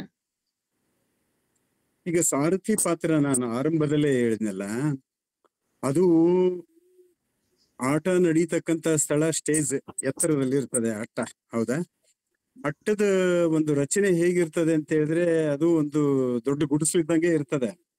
ಬಟ್ ವಾಸ್ತವವಾಗಿ ಬಲಭಾಗದಲ್ಲಿ ಮೇಳ ಇರ್ತದೆ, ಆಟವನ್ನ ನಡೆಸ್ತಕ್ಕಂತ ಮೇಳ ಇರ್ತದೆ, ಅದೊಂದು ಘಟಕ. ಅದು ಅಂತ ನಡುವೆ ಪಾತ್ರಧಾರಿಗಳೆಲ್ಲ ಅಭಿನಯಿಸ್ತಾ ಇರ್ತಾರೆ, ಅದು ಒಂದು ಘಟಕನೇ. ಎಡಗಡೆಗೆ ಎಡಭಾಗದಲ್ಲಿ ಸಾರಥಿ ಇರ್ತಾನೆ ಅಂತ. ಆ ಸಾರಥಿ ಕೆಲಸ ಏನು ಅಂತ ಹೇಳಿದ್ರೆ ಸಭೆಗೆ ಅಥವಾ ಅಟ್ಟಕ್ಕೆ ಮೊದಲಿಗೆ ಬಂದಂತ ಪಾತ್ರಗಳನ್ನ ತಾವು ಯಾರು, ಎಲ್ಲಿಂದ ಬಂದ್ರಿ, ಯಾಕಾಗಿ ಬಂದ್ರಿ ಎಂತಕ್ಕಂತ 3 ಪ್ರಶ್ನೆಗಳನ್ನ ಸಾರಥಿ ಆಗ್ತಾನೆ. ಆ ಪ್ರಶ್ನೆಗಳೆಲ್ಲ ಜನಗಳ ಪ್ರಶ್ನೆಗಳೇ. ಅವು ಜನಗಳಿಗೆ ಆ ಬಂದಂತ ಪಾತ್ರಗಳನ್ನ ಪರಿಚಯ ಮಾಡಿಕೊಡ್ಬೇಕು ಎಂತಕ್ಕಂತ ಒಂದು ಪದ್ಧತಿ ಬಯಲಾಟದಲ್ಲಿ ಇದೆ ಅಂತ. ಬಯಲಾಟದಲ್ಲಿ ಜನಗಳಿಗೆ ಈ ಕಥೆಯನ್ನ ಅರ್ಥ ಮಾಡಿಕೊಳ್ಳುವಂತ ಸಣ್ಣ ಸಣ್ಣ ಪ್ರಯತ್ನದಲ್ಲೂ ಕೂಡ ಸಾರಥಿ ನಡುವೆ ಎಂಟ್ರಾಗಿ ಅಥವಾ ಕಥೆಗಾರನನ್ನ ಜೊತೆ ಕೂಡ್ಸ್ಕೊಂಡು ಆ ಕಥೆಯನ್ನ ಸರಳೀಕರಿಸಿ ಪ್ರೇಕ್ಷಕರಿಗೆ ವಿವರಿಸ್ತಾ ಹೋಗ್ತಾರೆ ಅಂತ. ಹೀಗಾಗಿ ಸಾರಥಿ ಅದು ಅದ ಪದದ ಅರ್ಥ ನೋಡಿದ್ರೆ ಕಥೆಯನ್ನ ನಡೆಸ್ತಕ್ಕಂಥವ ಅಂತ. ಆದ್ರೆ ಇವತ್ತು ಅದು ದೂತ ಅಥವಾ ಸೂತ ಎಂತಕ್ಕಂತ ಒಂದು ಕೆಳ ದರ್ಜೆಗೆ ಬಂದು ಇವತ್ತು ಸಾರಥಿ ಪಾತ್ರ ನಿಂತ್ಕೊಂಡ್ ಬಿಟ್ಟಿದೆ ಅಂತ. ಸರ್, ರಾಜೇಂದ್ರ ಕುಮಾರ್ ಮುದ್ನಾಳ್ ಅಂತಕ್ಕಂಥವ್ರು ಒಂದು ಪ್ರಶ್ನೆ ಕೇಳಿದ್ದಾರೆ. ಬಯಲಾಟದಲ್ಲಿ ಇರ್ತಕ್ಕಂತ ಮಾತುಗಳು ಅಥವಾ ಪದಗಳು ಆದಿ ದ್ರಾವಿಡ ಭಾಷೆಯಲ್ಲಿ ರಚನೆಗೊಂಡಿವೆಯೇ ಅಂತಕ್ಕಂಥದ್ದನ್ನ ಕೇಳ್ತಾ ಇದ್ದಾರೆ. ಏನ್ ಹಂಗಂದ್ರೆ ಆದಿ ದ್ರಾವಿಡ ಭಾಷೆ ಅದಕ್ಕೆ ಕೋಡ್ಗಂಟಿಯವ್ರು ಹೇಳ್ಬೇಕಷ್ಟೇ. ಭಾಷೆ ಈಗ ಭಾಷೆ ಅದು ಹಾಗೆ ನೋಡ್ಕೊಂಡ್ರೆ ಇವತ್ತಿನ ಭಾಷೆನೇ. ಅದು ಸ್ವಲ್ಪ ನವೋದಯ ಕಾಲದ ಭಾಷೆ ಅಂತಲೇ ಬೇಕಾದ್ರೆ ನೀವು ಇಟ್ಕೋಬಹುದು.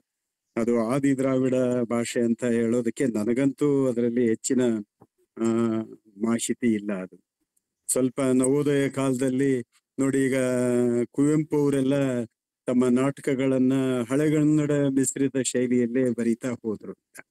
ಸೊ ಆ ಪ್ರಕಾರವಾಗಿ ಬಯಲಾಟದ ಭಾಷೆಗಳೆಲ್ಲ ಒಂಚೂರು ಹಳೆಗನ್ನಡ, ನಡುಗನ್ನಡ, ಹೊಸಗನ್ನಡನ ಮಿಕ್ಸ್ ಮಾಡ್ಕೊಂತ ರಚನೆ ಆಗ್ತಾ ಹೋಗಿದೆ ಅಂತ. ಸೊ ಅದು ರಂಗ ಪದ್ಧತಿ ದ್ರಾವಿಡರದು ಅಂತ ಸುಂಕಾಪುರ ಅವರು ಒಂಚೂರು ಊಹೆ ಮಾಡ್ತಾರೆ. ಈವನ್ ಕಂಬಾರ್ ಅವ್ರಿಗೂ ಕೂಡ ಅದು ಪದ್ಧತಿ ಎಲ್ಲ ದ್ರಾವಿಡ ಪದ್ಧತಿ ಇರಬೇಕು ಅಂತ ಊಹೆ ಮಾಡ್ತಾರೆ.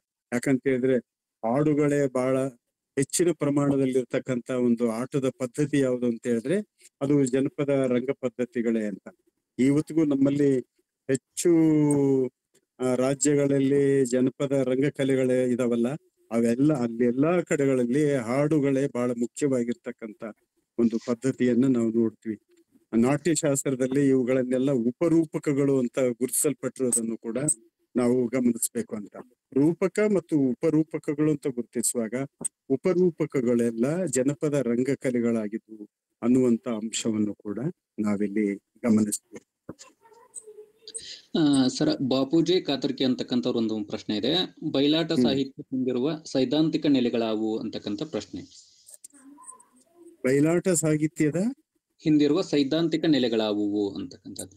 ಅದೇ ಬಯಲಾಟ ಸಾಹಿತ್ಯದಲ್ಲಿ ಹಿಂದಿರ್ತಕ್ಕಂತ ಸೈದ್ಧಾಂತಿಕ ನೆಲೆ ಅಂತ ಹೇಳಿದ್ರೆ ನೋಡಿ, ಈಗ ಯಾವುದೇ ಪುರಾಣದ ಕಥಾ ವಸ್ತುವನ್ನ ಎತ್ಕೊಂಡ್ರು ಕೂಡ ಆ ಪುರಾಣದ ಇಡೀಯಾದ ಕಥೆ ಇಲ್ಲಿ ಮುಖ್ಯ ಆಗಿರೋದಿಲ್ಲ. ಜನಜೀವನಕ್ಕೆ ಹತ್ತಿರವಾಗ್ತಕ್ಕಂತ ರೀತಿಯಲ್ಲಿ ಅಲ್ಲಿನ ಸನ್ನಿವೇಶಗಳನ್ನ ಮುರಿದು ಕಟ್ಕೊಳ್ಳಾಗಿರ್ತದೆ ಅಥವಾ ಅವುಗಳನ್ನ ಎತ್ಕೊಂಡು ಪುನರ್ರಚನೆ ಮಾಡ್ಲಾಗಿರ್ತದೆ ಅಂತ.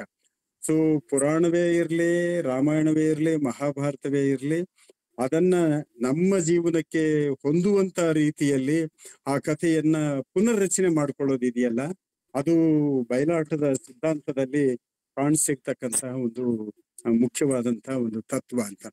ಇದರ ಜೊತೆಗೆ ಜನಪದರು ನಡುವೆ ಈಗ ಆಟದ ಸಂದರ್ಭಗಳಲ್ಲೆಲ್ಲ ನಡುವೆ ಅವರು ಒಂಚೂರು ಆ ಬಗೆಗೆ ಪ್ರತಿಕ್ರಿಯಿಸ್ತಕ್ಕಂತ ರೀತಿಯಲ್ಲೂ ಕೂಡ ರಂಗದ ಪ್ರದರ್ಶನ ನಡೀತಾ ಹೋಗ್ತದೆ.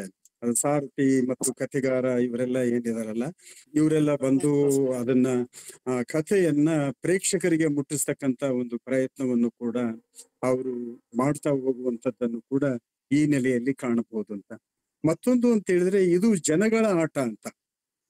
ಈಗ ಆಡುವಂತ ಪಾತ್ರಧಾರಿಗಳು ನಮ್ಮವರೇ, ಆದ್ರೆ ವೇಷಭೂಷಣಗಳಷ್ಟೇ ಪುರಾಣವನ್ನ ಓದ್ತಕ್ಕಂತ ವೇಷಭೂಷಣಗಳು. ಆದ್ರೆ ಅವ್ರು ಕುಣಿಯುವಾಗ ಕಿರೀಟ ಸ್ವಲ್ಪ ವಾಲ್ತದೆ ಅಂತ ಹೇಳಿದ್ರೆ ಅಲ್ಲೇ ಜನ ನಿಂತ್ಕೊಂಡು ಆ ಕಿರೀಟನ ಸರಿಪಡಿಸ್ತಾ ಇರ್ತಾರೆ. ಅಕ್ಕಪಕ್ಕದಲ್ಲಿ ನಿಂತ್ಕೊಂಡು ಮಾತುಗಳನ್ನ ಎತ್ಕೊಡ್ತಕ್ಕಂತ ಕೆಲವರು ಪುಸ್ತಕ ಹಿಡ್ಕೊಂಡು ನಿಂತ್ಕೊಂಡಿರ್ತಾರೆ. ಮತ್ತ ಮೇಳದ ಹಾಡುಗಳನ್ನ ಹೇಳ್ತಕ್ಕಂಥವ್ರೆಲ್ರೂ ಕೂಡ ಸಾಮಾನ್ಯ ಜನಗಳ ವೇಷಭೂಷಣಗಳನ್ನೇ, ದೋತ್ರ ಅಂಗಿಗಳನ್ನೇ ಅವ್ರು ಹಾಕೊಂಡಿರ್ತಾರೆ. ಸೊ ಹೀಗಾಗಿ ಇಡೀಯಾಗಿ ಜನಗಳ ಮಧ್ಯೆ ನಡೀತಕ್ಕಂತ ಆಟ ಅಂತನ್ನುವಂಥದ್ದನ್ನು ಕೂಡ ಒಂದು ತತ್ವವಾಗಿ ಜನ ಸ್ವೀಕಾರ ಮಾಡಿರ್ತಾರೆ ಅಂತ. ಪ್ರತಿ ಮಾತು, ಪ್ರತಿ ಪದ್ಯವನ್ನು ಕೂಡ ಜನಪದರು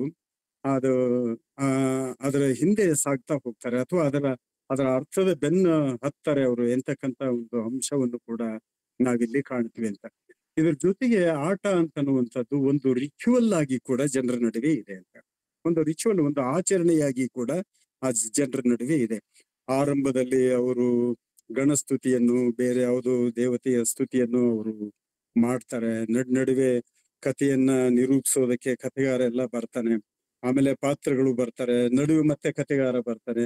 ಕೊನೆಯಲ್ಲಿ ಮಂಗಳ ಆಗ್ತದೆ. ಮಂಗಳ ಆದ್ಮೇಲೆ ಎಲ್ರೂ ಅಟ್ಟದಿಂದ ಎಳೆದು ಮಂಗಳ ಗೀತೆಯನ್ನ ಹಾಡ್ಕೊಂಡು ಅವರು ಹೋಗಿ ವೇಷಭೂಷಣಗಳನ್ನ ಕಳೀತಾರೆ ಅಂತ, ಬಣ್ಣನ್ನ ತೊಳೆದುಕೊಳ್ತಾರೆ. ಆಟ ನಡೀತಕ್ಕಂತ ಒಂದು ಸಂದರ್ಭದಲ್ಲಿ, ಪ್ರಾಕ್ಟೀಸ್ ನಡೀತಕ್ಕಂತ ಸಂದರ್ಭದಲ್ಲಿ ವಿದ್ಯುಕ್ತವಾಗಿ ಕೆಲವು ಆಚರಣೆಗಳನ್ನು ಕೂಡ ಜನ ಮಾಡ್ತಾರೆ. ಈ ರಾಯಚೂರು ಭಾಗದಲ್ಲೆಲ್ಲ ದೇವಿ ಕಥೆ ಆಡುವಾಗ ದೇವಿ ಪಾತ್ರವನ್ನ ವಹಿಸಿದಂಥವ್ರು ವಿಶೇಷವಾಗಿ ವ್ರತದಲ್ಲಿ ಇರ್ತಾರೆ ಅಂತನ್ನುವಂತ ಮಾತನ್ನು ಕೂಡ ನಾನು ಕೇಳ್ಪಟ್ಟಿದ್ದೀನಿ ಅಂತ. ಸೊ ಹೀಗಾಗಿ ಜನಗಳ ಇಡೀ ಜೀವನವೇ ಬಯಲಾಟದ ಜೊತೆಯಲ್ಲಿ ಬೆರೆತುಕೊಂಡಿರ್ತಕ್ಕಂತ ಒಂದು ರೀತಿಯನ್ನ ನೋಡಿದ್ರೆ ಒಂದು ರೀತಿ ಅದ್ವೈತವಾಗಿ ಬಯಲಾಟದ ಕಥೆಗಳು ನಮ್ಮ ನಡುವೆ ಇದಾವೆ ಅಂತ. ಸರಿ, ಇನ್ನೊಂದು ಪ್ರಶ್ನೆ ಇದೆ.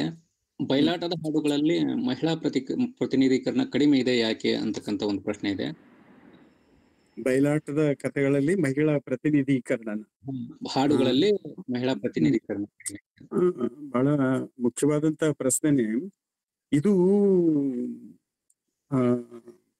ಬಯಲಾಟ ಅಥವಾ ದೊಡ್ಡಾಟದ ಕಥೆಗಳೇನಿದಾವಲ್ಲ ಅವೆಲ್ಲವೂ ಸಾಹಸವನ್ನ ಪ್ರದರ್ಶಿಸ್ತಕ್ಕಂತ ನಿಟ್ಟಿನಲ್ಲಿ ರಚನೆಯಾದಂತ ಕಥೆಗಳು ಒಂದು ಕಡೆಗೆ, ಮತ್ತೊಂದು ಕಡೆಗೆ ಭಕ್ತಿಯನ್ನ ಪ್ರತಿನಿಧಿಸ್ತಕ್ಕಂತ ಕೆಲವು ಕಥೆಗಳು ಕೂಡ ಇದಾವೆ. ಪ್ರಹ್ಲಾದ ಚರಿತೆ ಆಗ್ಬೋದು, ಎಂಥದ್ದು ಇನ್ನೊಂದು ಭಕ್ತ ಬರ್ತಾನೆ, ಆ ತರದ ಕಥೆಗಳೆಲ್ಲ ಬಯಲಾಟದಲ್ಲಿ ಇದಾವೆ ಅಂತ. ಇದು ಒಂದು ನಿಟ್ಟಿನಲ್ಲಿ ಪುರುಷ ಪ್ರಧಾನವಾದಂತ ಕಥೆಗಳು ಅಂತಲೇ ಹೇಳ್ಬೋದು ಇವು.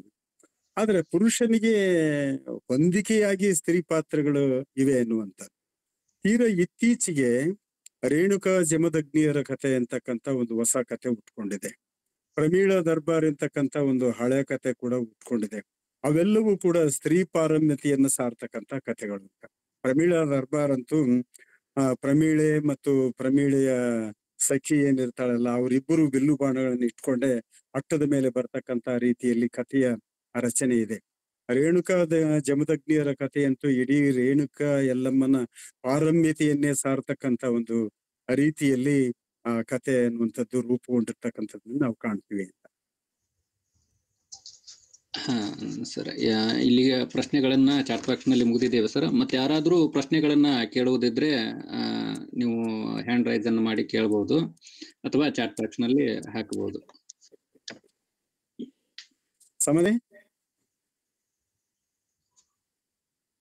ಸಮದೇಪ, ನಮ್ಮ ಗೆಳೆಯರೆಲ್ಲ ಸೇರ್ಕೊಂಡ್ಬಿಟ್ಟಿದಾರೆ ಈ ಗ್ರೂಪ್. ಸರ್, ಈಗ ಏನ ಇವತ್ತೇನ ಈ ಸರಣಿ ಇದನ್ನ ಮಾಡಿದ್ರಲ್ಲ, ಇದು ಬಹಳ ಒಳ್ಳೇದು ಸರ್. ಇದು ಒಳ್ಳೇದು, ನಮ್ಗೆ ಬಹಳ ಮರ ಈ ದೊಡ್ಡಾಟದ ಒಂದು ಕಲೆಗೆ ಮಾರ್ಗದರ್ಶನ ಆಗ್ತೈತಿ ಅಂತ ನಾವು ನಂಬಿದ್ದೇವೆ.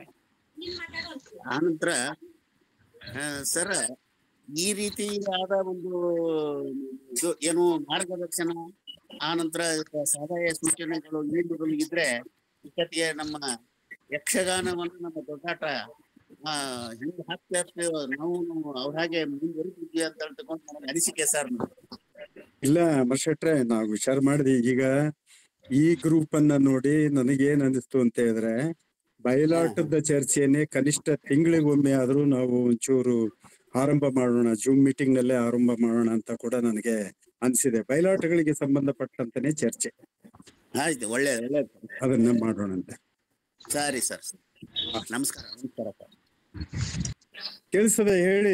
ಇಲ್ಲ, ಈ ಕೆಲವು ಗಿರೀಶ್ ಕಾರ್ನಾಡ್ರವು ಅಗ್ನಿ ಮತ್ತು ಮಳೆ ಅಂತ ನಾಟಕಗಳನ್ನ ಟೆಕ್ಸ್ಟ್ ಬುಕ್ ಆಗಿ ಮಾಡ್ತಾರಲ್ಲ, ಅದೇ ರೀತಿ ಬಯಲಾಟದ ಕಥೆಗಳನ್ನ ಯಾಕೆ ಟೆಕ್ಸ್ಟ್ ಬುಕ್ ಆಗಿ ಮಾಡಿ ಮಿಡ್ಲ್ ಸ್ಕೂಲು, ಹೈಸ್ಕೂಲು, ಕಾಲೇಜ್ಗಳಲ್ಲಿ ಮಾಡಬಾರ್ದು ಅಂತ ಅವಾಗ್ಲೇ ನಾವು ಪ್ರಶ್ನೆ ಅದನ್ನ ಡಿಸ್ಕಸ್ ಮಾಡಿದ್ವಲ್ಲ, ಚರ್ಚೆ ಮಾಡಿದ್ವಲ್ಲ. ಈಗ ಅದು ನಮ್ಮ ನಿಮ್ಮ ಕೈಯಲ್ಲಿ ಇಲ್ಲ ಸಮದಪ್ಪ. ಅದು ಈಗ ಪಠ್ಯ ಪುಸ್ತಕ ಸಮಿತಿ ಅಂತಲೇ ಬೇರೆ ಇರ್ತದೆ, ಅದು ಹೈಸ್ಕೂಲ್ಗೆ ಬೇರೆ ಇರ್ತದೆ, ಕಾಲೇಜುಗಳಿಗೆ ಬೇರೆ ಇರ್ತದೆ, ವಿಶ್ವವಿದ್ಯಾನಿಲಯಗಳಿಗೆ ಬೇರೆ ಇರ್ತದೆ. ಅವರು ಈ ಕಡೆ ಲಕ್ಷ್ಯ ವಹಿಸುವಂತೆ ನಾವೇನಾದ್ರೂ ಸ್ವಲ್ಪ ಪ್ರಯತ್ನಗಳನ್ನ ಮಾಡ್ಬೋದು ಅಷ್ಟೇ. ಅಷ್ಟೇ ಸರ್. ಅದ್ನೇ ನನಗೆ ಆ ಪ್ರಶ್ನೆ ಯಾರು ಕೇಳಿದ್ರು ಗೊತ್ತಿಲ್ಲ. ನಾನು ಲೇಟ್ ಆಗಿ ಈ ಲೈನ್ಗೆ ಬಂದಾಗ ಕೇಳ್ಬೇಕು ಅಂತ ಅನಿಸ್ತು, ಅದಕ್ಕೆ ಕೇಳಿದೆ ಸರ್. ತಪ್ಪೇನು ಸರ್, ಆಕ್ಚುಲಿ ಈ ಒಂದು ಸರಣಿಯಲ್ಲಿ ನಾವು ಬಯಲಾಟವನ್ನ ಈಗ ತಗೊಳ್ಳೋದು ಮತ್ತು ಜನಪದವನ್ನು ಒಟ್ಟಿಗೆ ತಗೊಳ್ಳೋದಕ್ಕೆ ಕಾರಣ ಈ ತರದ ಆಶಯನೇ ಇರುತ್ತೆ. ಅಂದ್ರೆ ನಾವು ಎಲ್ಲವನ್ನೂ ಯಾಕೆ ಕನ್ನಡ ಕಾವ್ಯ, ಕರ್ನಾಟಕ ಕಾವ್ಯ ಅಂತ ಓದಕ್ ಆಗ್ತಾ ಇಲ್ಲ ನಮಗೆ ಅನ್ನೋ ಪ್ರಶ್ನೆ ಇಟ್ಕೊಂಡೇನೆ ಹಳಗನ್ನಡ, ಹೊಸಗನ್ನಡದ ಜೊತೆಗೆ ಜನಪದವನ್ನು ಮತ್ತು ಬೇರೆ ಬೇರೆವನ್ನೆಲ್ಲ ಸೇರ್ಸಿದೀವಿ ಸರ್. ನೋಡೋಣ ಸರ್, ಈ ತರ ಯೋಚನೆ ಮಾಡೋದಾದ್ರೆ ಇನ್ ಮುಂದೆ ಬಹಳ ಒಳ್ಳೇದು ಸರ್. ಖಂಡಿತವಾಗಿಯೂ ಬಸವರಾಜ್, ಅದು ನಾನು ಬೆಳಿಗ್ಗೆ ನೀವು ಮಾತಾಡಿದ್ವಲ್ಲ, ಅದು ಏನಾಗ್ಬಿಟ್ಟಿದೆ ಅಂತ ಹೇಳಿದ್ರೆ, ಅಕ್ಷರ ಮಾಧ್ಯಮದ ಪ್ರಾಬಲ್ಯ ಏನಿದೆಯಲ್ಲ, ಅದು ಈ ಜನಪದವನ್ನ ಒಂಚೂರು ಬದಿಗೆ ಸರಿಸೇ ನಿಲ್ಲಿಸ್ಬಿಟ್ಟಿದೆ. ಅದು ಜಾನಪದ ಅಂತನ್ನುವಂಥದ್ದು ಬಹಳ ಅಕ್ಷರ ಮಾಧ್ಯಮಕ್ಕಿಂತಲೂ ಕಡಿಮೆಯಾದದ್ದು ಎಂತಕ್ಕಂತ ಒಂದು ಭಾವನೆ ಏನಿದೆಯಲ್ಲ, ಅದು ಜನಪದವನ್ನ ದೂರ ಇಡ್ಲಿಕ್ಕೆ ಕಾರಣ ಆಗೋಗ್ಬಿಡ್ತದೆ. ಹೌದು ಸರ್. ಸರ್ ನಮಸ್ತೆ ಸರ್, ನಾನು ಮಲ್ಲಮ್ಮ ಯಾಕಮ್ಮ ಅಂತ ಹೇಳಿ. ಹೇಳಮ್ಮ. ನಂದು ರಾಯಚೂರು ಜಿಲ್ಲೆ ಸರ್. ಆಕ್ಚುಲಿ ನಮ್ಮಲ್ಲಿ ಬಯಲಾಟದ ಸ್ಕ್ರಿಪ್ಟ್ಗಳು ಸಿಕ್ಕಾಪಟ್ಟೆ ಇದಾವ್ ಸರ್. ಅಲ್ಲಿ ಮಾನ್ವಿ, ಸಿರವಾರ ಮತ್ತು ಕಂಸಾಳು, ದೇವದುರ್ಗದಲ್ಲಿ. ಸೊ ಅದನ್ನ ಒಂದು ಇಲಾಖೆಗೆ ಅಥವಾ ಸಂಬಂಧಪಟ್ಟ ಬಯಲಾಟದ ಒಂದು ಇಲಾಖೆ ಆಗ್ಲಿ ಅಥವಾ ಯಾವ್ದೋ ಒಂದು ಇಲಾಖೆ ಇಲ್ಲ, ಅದನ್ನ ಒಂದು ಪುಸ್ತಕ ರೂಪದಲ್ಲಿ ತಂದ್ರೆ ಅದು ಒಳ್ಳೇದು ಅನ್ನುವಂಥದ್ದು ಸರ್. ನಾನು ಯಾಕಂದ್ರೆ ನಾವು ಕೂಡ ಬಯಲಾಟವನ್ನು ನೋಡ್ಕೊಂಡೇ ಬೆಳೆದವರು. ಅನೇಕ ಪಾತ್ರಗಳನ್ನ ಇವತ್ತಿಗೂ ಕೂಡ ಅಲ್ಲಿ ಹೆಣ್ಮಕ್ಳು ಪ್ರವೇಶ ಇಲ್ಲ ನಿಜ. ಆ ಒಂದು ಕಲ್ಪನೆ ಹೇಗಿದೆ ಅಂತಂತಂದ್ರೆ, ಅವ್ರ ಮನೆಯಲ್ಲಿ ಯಾರಾದ್ರೂ ಒಬ್ಬ ದೇವಿ ಪಾತ್ರ ಗಂಡ್ಮಗ ವಹಿಸಿದ್ರು ಅಂತಂತಂದ್ರೆ ಅವನನ್ನು ಪೂಜೆ ಮಾಡುವ ಪರಂಪರೆಗೂ ಕೂಡ ಇವತ್ತಿಗೂ ಕೂಡ ಇದೆ ಅನ್ನುವಂಥದ್ದನ್ನ ತಾವು ಹೇಳಿದ್ವಿ. ಅದು ನಿಜ, ನಮ್ಮಲ್ಲಿ ಅದು ಇದೆ ರಾಯಚೂರು ಭಾಗದಲ್ಲಿ. ಸೊ ಹಾಗಾಗಿ ಅಂತಹ ಒಳ್ಳೆ ಒಂದು ಸ್ಕ್ರಿಪ್ಟ್ ಗಳನ್ನ ಒಂದು ಪುಸ್ತಕ ರೂಪದಲ್ಲಿ ತಂದ್ರೆ ಅದು ಇನ್ನೂ ಅನುಕೂಲ ಆಗ್ತದೆ ಮುಂದಿನ ಜನರೇಷನ್ಗೆ ಅನ್ನುವಂಥದ್ದು ಕೂಡ ಸರ್. ನಿಮ್ಮ ಗಮನದಲ್ಲಿರ್ಲಿ. ನಾವೀಗ ಬಯಲಾಟ್ ಅಕಾಡೆಮಿ ಅಧ್ಯಕ್ಷನಾಗಿ ಅಧಿಕಾರ ಸ್ವೀಕರಿಸಿದ್ಮೇಲೆ ನಾವು ಒಂದು 2 ಯೋಜನೆಗಳನ್ನ ಹಾಕೊಂಡಿದ್ವಿ. ಒಂದು, ಬಯಲಾಟ ಕಲಾವಿದರ ಮಾಹಿತಿ ಸಂಗ್ರಹ ಮತ್ತು ಸಂಗ್ರಹಿಸಿದ ಮಾಹಿತಿಯನ್ನ ಒಂಚೂರು ಸ್ವಲ್ಪ ವಿಸ್ತರಿಸಿ ಆ ಕಲಾವಿದರ ಪರಿಚಯದ ಸಂಪುಟಗಳನ್ನ ಪ್ರಕಟ ಮಾಡಬೇಕು ಎಂತಕ್ಕಂಥದ್ದು ಒಂದು ಯೋಜನೆ. ಜೊತೆಗೆ ಬಯಲಾಟ ಹಸ್ತಪ್ರತಿಗಳ ಸಂಗ್ರಹ ಮತ್ತು ಪ್ರಕಟಣೆ ಯೋಜನೆ ಅಂತಕ್ಕಂಥದ್ದು ಕೂಡ ನಾವು ಹಾಕೊಂಡಿದೀವಿ. ಈಗ ನಿಮ್ಮ ಗಮನಕ್ಕಿರ್ಲಿ, ನೀವು ಆ ತರದ ಹಸ್ತಪ್ರತಿಗಳನ್ನ ನೀವು ಕಲೆಕ್ಟ್ ಮಾಡಿಟ್ಕೊಂಡು ನಮ್ಮ ಬಾಗಲಕೋಟೆಯ ಕಚೇರಿಗೆ ನೀವು ಪಾರ್ಸಲ್ ಮೂಲಕನೋ ಅಥವಾ ನೀವು ಖುದ್ದಾಗಿಯೂ ಬಂದು ನೀವು ಕೊಡೋದಾದ್ರೆ, ಪ್ರತಿ ಹಸ್ತಪ್ರತಿಗೆ ಅದು ಆರಂಭದಿಂದ ಹಿಡಿದು ಕೊನೆಯ ತನಕ ಇರ್ಬೇಕು. ಅದು ಎಲ್ಲ ಹಾಳೆಗಳು ಇರ್ಬೇಕು. ಪ್ರತಿ ಹಸ್ತಪ್ರತಿಗೆ 500 ರೂಪಾಯಿಯನ್ನ ಅದರ ಖರ್ಚು ಅಂತ ತಿಳ್ಕೊಂಡು ನಾವು ಕೊಡ್ತಾ ಇದೀವಿ. ಸೊ ಹಾಗಾಗಿ ನಿಮ್ಮ ಭಾಗದಲ್ಲಿ ಸಿಗ್ತಕ್ಕಂತ ಬಯಲಾಟಗಳದ್ದು ಒಂದು ಸಣ್ಣ ಲೀಸ್ಟ್ ಮಾಡಿ ಫಸ್ಟ್. ಲೀಸ್ಟ್ ಮಾಡಿ ನಮಗೆ ಈಗಾಗಲೇ ರಾಯಚೂರು ಭಾಗದಿಂದ ಬಂದಂತ ಹಸ್ತಪ್ರತಿಗಳ ಜೊತೆಯಲ್ಲಿ ಒಂದೇ ಕಥೆ ಇತ್ತು ಅಂತ ಹೇಳಿದ್ರೆ ಅದನ್ನ ಸ್ವಲ್ಪ ನಾವು ಪಕ್ಕದಲ್ಲಿ ಇಡ್ತೀವಿ. ಹೊಸ ಕಥೆಗಳನ್ನೆಲ್ಲ ನಾವು ತಗೊಳ್ತೀವಿ. ಸೊ ಹಾಗಾಗಿ ಲೀಸ್ಟ್ ಮಾಡಿ, ಆ ಲೀಸ್ಟ್ ದಲ್ಲಿ ಇರುವಂತವೆಲ್ಲವೂ ಕೂಡ ನಮ್ಮಲ್ಲಿ ಇಲ್ಲ ಅಂತಂತಂದ್ರೆ ಎಲ್ಲವನ್ನು ಕೂಡ ನಾವು ಸ್ವೀಕಾರ ಮಾಡ್ತೀವಿ ಅಂತ. ಅದಕ್ಕೆ ನಾವು ಒಂದು ಆಗಬಹುದಾದಂತ ಖರ್ಚನ್ನು ಕೂಡ ನಾವು ಅಕಾಡೆಮಿಯಿಂದ ಕೊಡ್ತೀವಿ. ಆಗ್ಲಿ ಸರ್. ಈಗ ಆಲ್ರೆಡಿ ನಾವು ಮಾರ್ಕಂಡೇಯ ಅನ್ನುವಂಥದ್ದು ಒಂದು ಹಸ್ತಪ್ರತಿ, ಮಾರ್ಕಂಡೇಯನ ಕತೆ. ಮಾರ್ಕಂಡೇಯನ ಕತೆ ನಮ್ಮ ಕಡೆ ಬಹಳ ಫೇಮಸ್ ಸರ್ ಅದು. ಹೌದಲ್ಲ? ಹೌದು ಸರ್, ಹೌದು. ಅದನ್ನ ನಾವು ಈಗ ಸಂಗ್ರಹ ಮಾಡಿ ಅದನ್ನ ಟೈಪ್ ಮಾಡಿ ಕೂಡ ಅದನ್ನ ಇಟ್ಟಿದ್ದೀನಿ ಸರ್. ಬಹಳ ಒಳ್ಳೇದು. ಈ ಗ್ರೂಪ್ ನಲ್ಲಿ ಇರುವಂತವ್ರಿಗೆ ಮತ್ತು ಉಳಿದ ಗೆಳೆಯರ ಗಮನಕ್ಕೆ ಇರ್ಲಿ, ಅದೇನು ಅಂತ ಹೇಳಿದ್ರೆ, ಅಟ್ಲೀಸ್ಟ್ ಈಗ ನಿಮ್ಮ ಭಾಗದಲ್ಲಿ ನಡೀತಕ್ಕಂತ ಬಯಲಾಟ ಸಾಹಿತ್ಯದ ಕುರಿತಾಗ್ಲಿ, ನಿಮ್ಮ ಬಯಲಾಟದಲ್ಲಿ ದೊರಕತಕ್ಕಂತ ಬಯಲಾಟ ಹಸ್ತಪ್ರತಿಗಳ ಕುರಿತಾಗಿ ಆಗ್ಲಿ ಒಂದು ವಿಷಯಾತ್ಮಕವಾದಂತ ಒಂದು ಲೇಖನನ ಯಾವುದೋ ಪತ್ರಿಕೆಗೆ ಬರೆದು ನೀವು ದಾಖಲು ಮಾಡ್ಬೋದಲ್ಲ. ಅದರ ಜೊತೆಗೆ ಪ್ರದರ್ಶನಗಳನ್ನ ನಡೆಯುವಾಗ ಒಂದು ಅರ್ಧ ಪುಟದಷ್ಟಾದ್ರೂ ಅದರ ಬಗ್ಗೆ ಬರೆದು ಆ ಭಾಗದ ಕಲಾವಿದರು ಹೇಗೆ ನಟನೆ ಮಾಡಿದ್ರು ಇತ್ಯಾದಿ ಅಂತ ಒಂಚೂರು ಸ್ವಲ್ಪ ಪತ್ರಿಕೆಗಳಿಗೆ ಲೇಖನ ಬರೆಯೋದ್ರ ಮೂಲಕ ಆ ಪ್ರದರ್ಶನಗಳಿಗೆ ಒಂಚೂರು ಪ್ರೋತ್ಸಾಹ ನೀಡಿದಂಗನೂ ಆಗ್ತದಲ್ಲ. ಅಂಥದ್ದೊಂದು ವಿನಂತಿಯನ್ನ ನಾನು ಅಕಾಡೆಮಿ ಪರವಾಗಿ ನಿಮ್ ಜೊತೆಲಿ ಹಂಚ್ಕೊಳಕ್ ಇಷ್ಟಪಡ್ತೀನಿ. ಎಷ್ಟು ಜನ ವಿದ್ವಾಂಸರಿದೀವಿ ನಾವು. ಈಗ ನೀವೆಲ್ಲ ಬೇರೆ ಬೇರೆ ಜಿಲ್ಲೆ, ಬೇರೆ ಬೇರೆ ತಾಲೂಕುಗಳಿಂದಲೇ ಬಂದಿದ್ರಿ. ಅಲ್ಲೆಲ್ಲ ಬಯಲಾಟ ಇದೆ, ಕ್ವಚಿತ್ತಾಗಿ ಆದ್ರೂ ಬಯಲಾಟ ಇದೆ. ಆ ಬಯಲಾಟದ ಕುರಿತು ನೀವು ಒಂಚೂರು ಪರಿಚಯಾತ್ಮಕ ಲೇಖನಗಳನ್ನಾದ್ರೂ ಬರೆಯೋದಕ್ಕೆ ಒಂಚೂರು ಶುರು ಮಾಡಿದೀವಿ ಸರ್. ಅವು ಎಲ್ಲಿ ಪಬ್ಲಿಷ್ ಮಾಡಂಗಿಲ್ಲ ಸರ್ ಇವ್ರು. ನೋಡಮ್ಮ, ಎಲ್ಲೆಲ್ಲಿ ಕಳ್ಸಿರಿ ಹೇಳು ನೋಡೋಣ. ನಾವು ಪ್ರಜಾವಾಣಿ ಕಳಿಸಿವಿ ಸರ್. ಪ್ರಜಾವಾಣಿಯವರೇ, ಅದೇ ಅದು ನೀವು ಒಂಚೂರು ಬಸವರಾಜು ಅಂತವ್ರ ಜೊತೆಲಿ ಸ್ವಲ್ಪ ಮಾತಾಡ್ರಿ. ಆ ಲೇಖನನ್ನ ಸಾಧ್ಯವಾದಷ್ಟು ಸ್ವಲ್ಪ ಕರೆಕ್ಷನ್ ಎಲ್ಲ ಮಾಡ್ಕೊಂಡು ವಿತ್ ಫೋಟೋ ಇಟ್ಕೊಂಡು ಅವರು ಸಾಪ್ತಾಹಿಕ ಅಥವಾ ಶುಕ್ರವಾರದ ಸಂಚಿಕೆಯಲ್ಲಿ ಹಾಕ್ತಾರ ಆ ತರದ ವಿಷಯಗಳು. ಇನ್ನು ಉಳಿದ ಬೇರೆ ಪತ್ರಿಕೆಗಳಿಗೆ ಕಳಿಸಿ. ಪ್ರಜಾವಾಣಿಯವ್ರು ಹಾಕ್ಲಿಲ್ಲ ಅಂದ್ರೆ ಏನು? ಮಾಡ್ತೀವಿ ಸರ್, ನಿಮ್ಮ ಮಾತುಗಳನ್ನ ಮಾಡಿದ್ದಾರೆ. ಅದರಲ್ಲಿ ಮೈಥಿಲಿ ಇರುವಂತ ಅದ್ಭುತ ನಿರೂಪಣೆ, ಪಾಂಡಿತ್ಯಪೂರ್ಣವಾದಂತಹ ಮಾತು ಅಂತಕ್ಕಂಥದ್ದು ಹೇಳಿದ್ದಾರೆ. ಜೊತೆಗೆ ಗುಂಡೂರಾವ್ ಪರಿವಾರ ಅಂತವರು ಅದ್ಭುತವಾದ ನಿರೂಪಣೆ ಸರ್. ತಮ್ಮ ಸಂಶೋಧನಾತ್ಮಕ ಮತ್ತು ಪ್ರಬುದ್ಧವಾದ ಮಾತುಗಳನ್ನ ಬಹಳ ದಿನಗಳಾದ್ಮೇಲೆ ಮತ್ತೆ ಕೇಳಿದಂತಾಯ್ತು. ಬಹಳ ಖುಷಿ ಆಯ್ತು ಸರ್ ಅಂತ ಮಾತುಗಳನ್ನು ಸಹ ಆಡಿದ್ದಾರೆ. Thank you. ಹಲೋ, ಹಾ ಹೇಳ್ರಿ. ಮತ್ತೆ ಯಾರಾದ್ರೂ ಪ್ರಶ್ನೆಗಳನ್ನ ಕೇಳಿದ್ರೆ ಕೇಳಬಹುದು. ಸರ್ ಒಂದು ಬಯಲಾಟದ ಹಾಡು ಹೇಳಿ ಸರ್. ಒಂದ್ ಮಟ್ಟು. ಹಾ ಸರ್. ಇದೆಲ್ಲ ಟೈಮ್ನು ಆಯ್ತು, ವೇಳೆನು ಸಾಲು ಮುಗಿತಾ ಸರ್. ಬಂತಲ್ಲ. ಮತ್ತೆ ಯಾವ್ದಾದ್ರು ಸಂದರ್ಭ ನೋಡ್ಕೊಳ್ಳೋಣ ತಗೊಳ್ರಿ.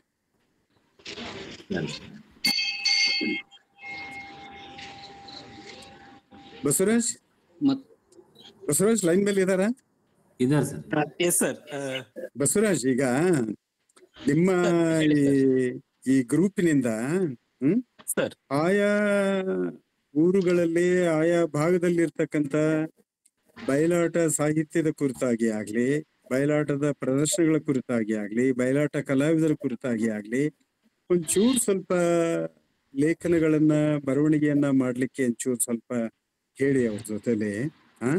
ನಮ್ಮಲ್ಲಿ ಬಯಲಾಟದ ಮೇಲೆ ಕೆಲಸ ಮಾಡುವವರ ಸಂಖ್ಯೆ, ವಿಶೇಷವಾಗಿ ಯುವ ಪೀಳಿಗೆ ಅಂತ ನಾವೇನ್ ಕರಿತೀವಲ್ಲ, ಇವತ್ತಿನ ಜನರೇಷನ್, ಅವರು ಆ ಕಡೆ ಆಸಕ್ತಿಯನ್ನೇ ತೋರ್ತಾ ಇಲ್ಲ ಅಂತನ್ನುವಂತ ಒಂದು ಮಾತಿದೆ. ಅದನ್ನ ಒಂಚೂರು ಸ್ವಲ್ಪ ಇದು ಮಾಡಿ. ಇಲ್ಲ, ಅದು ನಿಜ ಸರ್. ಒಂದಷ್ಟು ಆತರ ಏನಾದ್ರು ಮಾಡೋಣ ಸರ್, ಖಂಡಿತ. ಹ್ಮ್ ಸರ್, ಬಹಳ ಮಾಡೋಣ ಸರ್. ಅಂದ್ರೆ ಅಧ್ಯಯನದ ರೂಪದಲ್ಲಿ ಮತ್ತು ನೀವು ಹೇಳಿದಂಗೆ ಪ್ರದರ್ಶನದ ವಿಮರ್ಶೆಗಳು ಬರೋ ಹಾಗೆ ಆತರ ಮಾಡೋಣ ಸರ್. ಯಾಕಂತ ಹೇಳಿದ್ರೆ ನೋಡಿ, ಈಗ ನಾವು ಮೊನ್ನೆ ಒಬ್ರು ಎಂತದ್ದು ಚೆನ್ನದಾಸರ ಪೈಕಿ ಮುದುಕಪ್ಪ ಅಂತ ಇದ್ರಲ್ಲ, ಅವರು ಕುಷ್ಟಗಿ ತಾಲೂಕಿನವ್ರೆ. ನೀವು ಆ ಮನುಷ್ಯ ಫಿಡ್ಲ್ ಬಾರ್ಸ್ಕೊಂತ ಆಡ್ತಾನೆ, ಬಹಳ ಅದ್ಭುತವಾಗಿರ್ತದೆ. ನೀವು ಒಂದು ಸಂದರ್ಭಕ್ಕೆ ಅವರ ಒಂದು ಫಿಡ್ಲ್ ಬಾರ್ಸೋದನ್ನ ಮತ್ತು ಅವರ ಹಾಡುಗಳದ್ದೇ ಒಂದು ಸಂದರ್ಭ ಇಟ್ಕೊಂಡು ನೀವು ಗೂಗಲ್ ಮೀಟ್ ಮಾಡಿಸ್ಬೋದು. ನೀವು ಅಷ್ಟು ಚೆನ್ನಾಗಿ ಹಾಡ್ತಾರ ಮನುಷ್ಯ. ಆ ತರದ್ದು ಬಹಳ ದೊಡ್ಡ ದೊಡ್ಡ ಕಲಾವಿದರು ಆ ಭಾಗದಲ್ಲಿ ಇದ್ದಾರೆ, ನಿಮ್ಮ ರಾಯಚೂರು, ಕುಷ್ಟಗಿ ಭಾಗದಲ್ಲೆಲ್ಲ. ನಿಜ ಸರ್. ಸರ್, ಇದ್ರ ಬಗ್ಗೆ ನಿಮ್ ಜೊತೆ ನಾನು ಒಂದ್ಸಾರಿ ಮಾತಾಡ್ತೀನಿ ಸರ್. ಏನಾದ್ರೂ ಸಾಧ್ಯವಾದ್ರೆ ನೀವು ಕೊಟ್ಟಿರೋ ಸಜೆಷನ್ ಬಹಳ ತುಂಬಾ ಚೆನ್ನಾಗಿದೆ ಸರ್. ಆ ತರದ್ ಏನಾದ್ರು ಒಂದು ಮಾಡೋಣ ಸರ್. ಖಂಡಿತ ಮಾಡ್ತೀವಿ ಸರ್. ಹ್ಮ್ ಸರ್.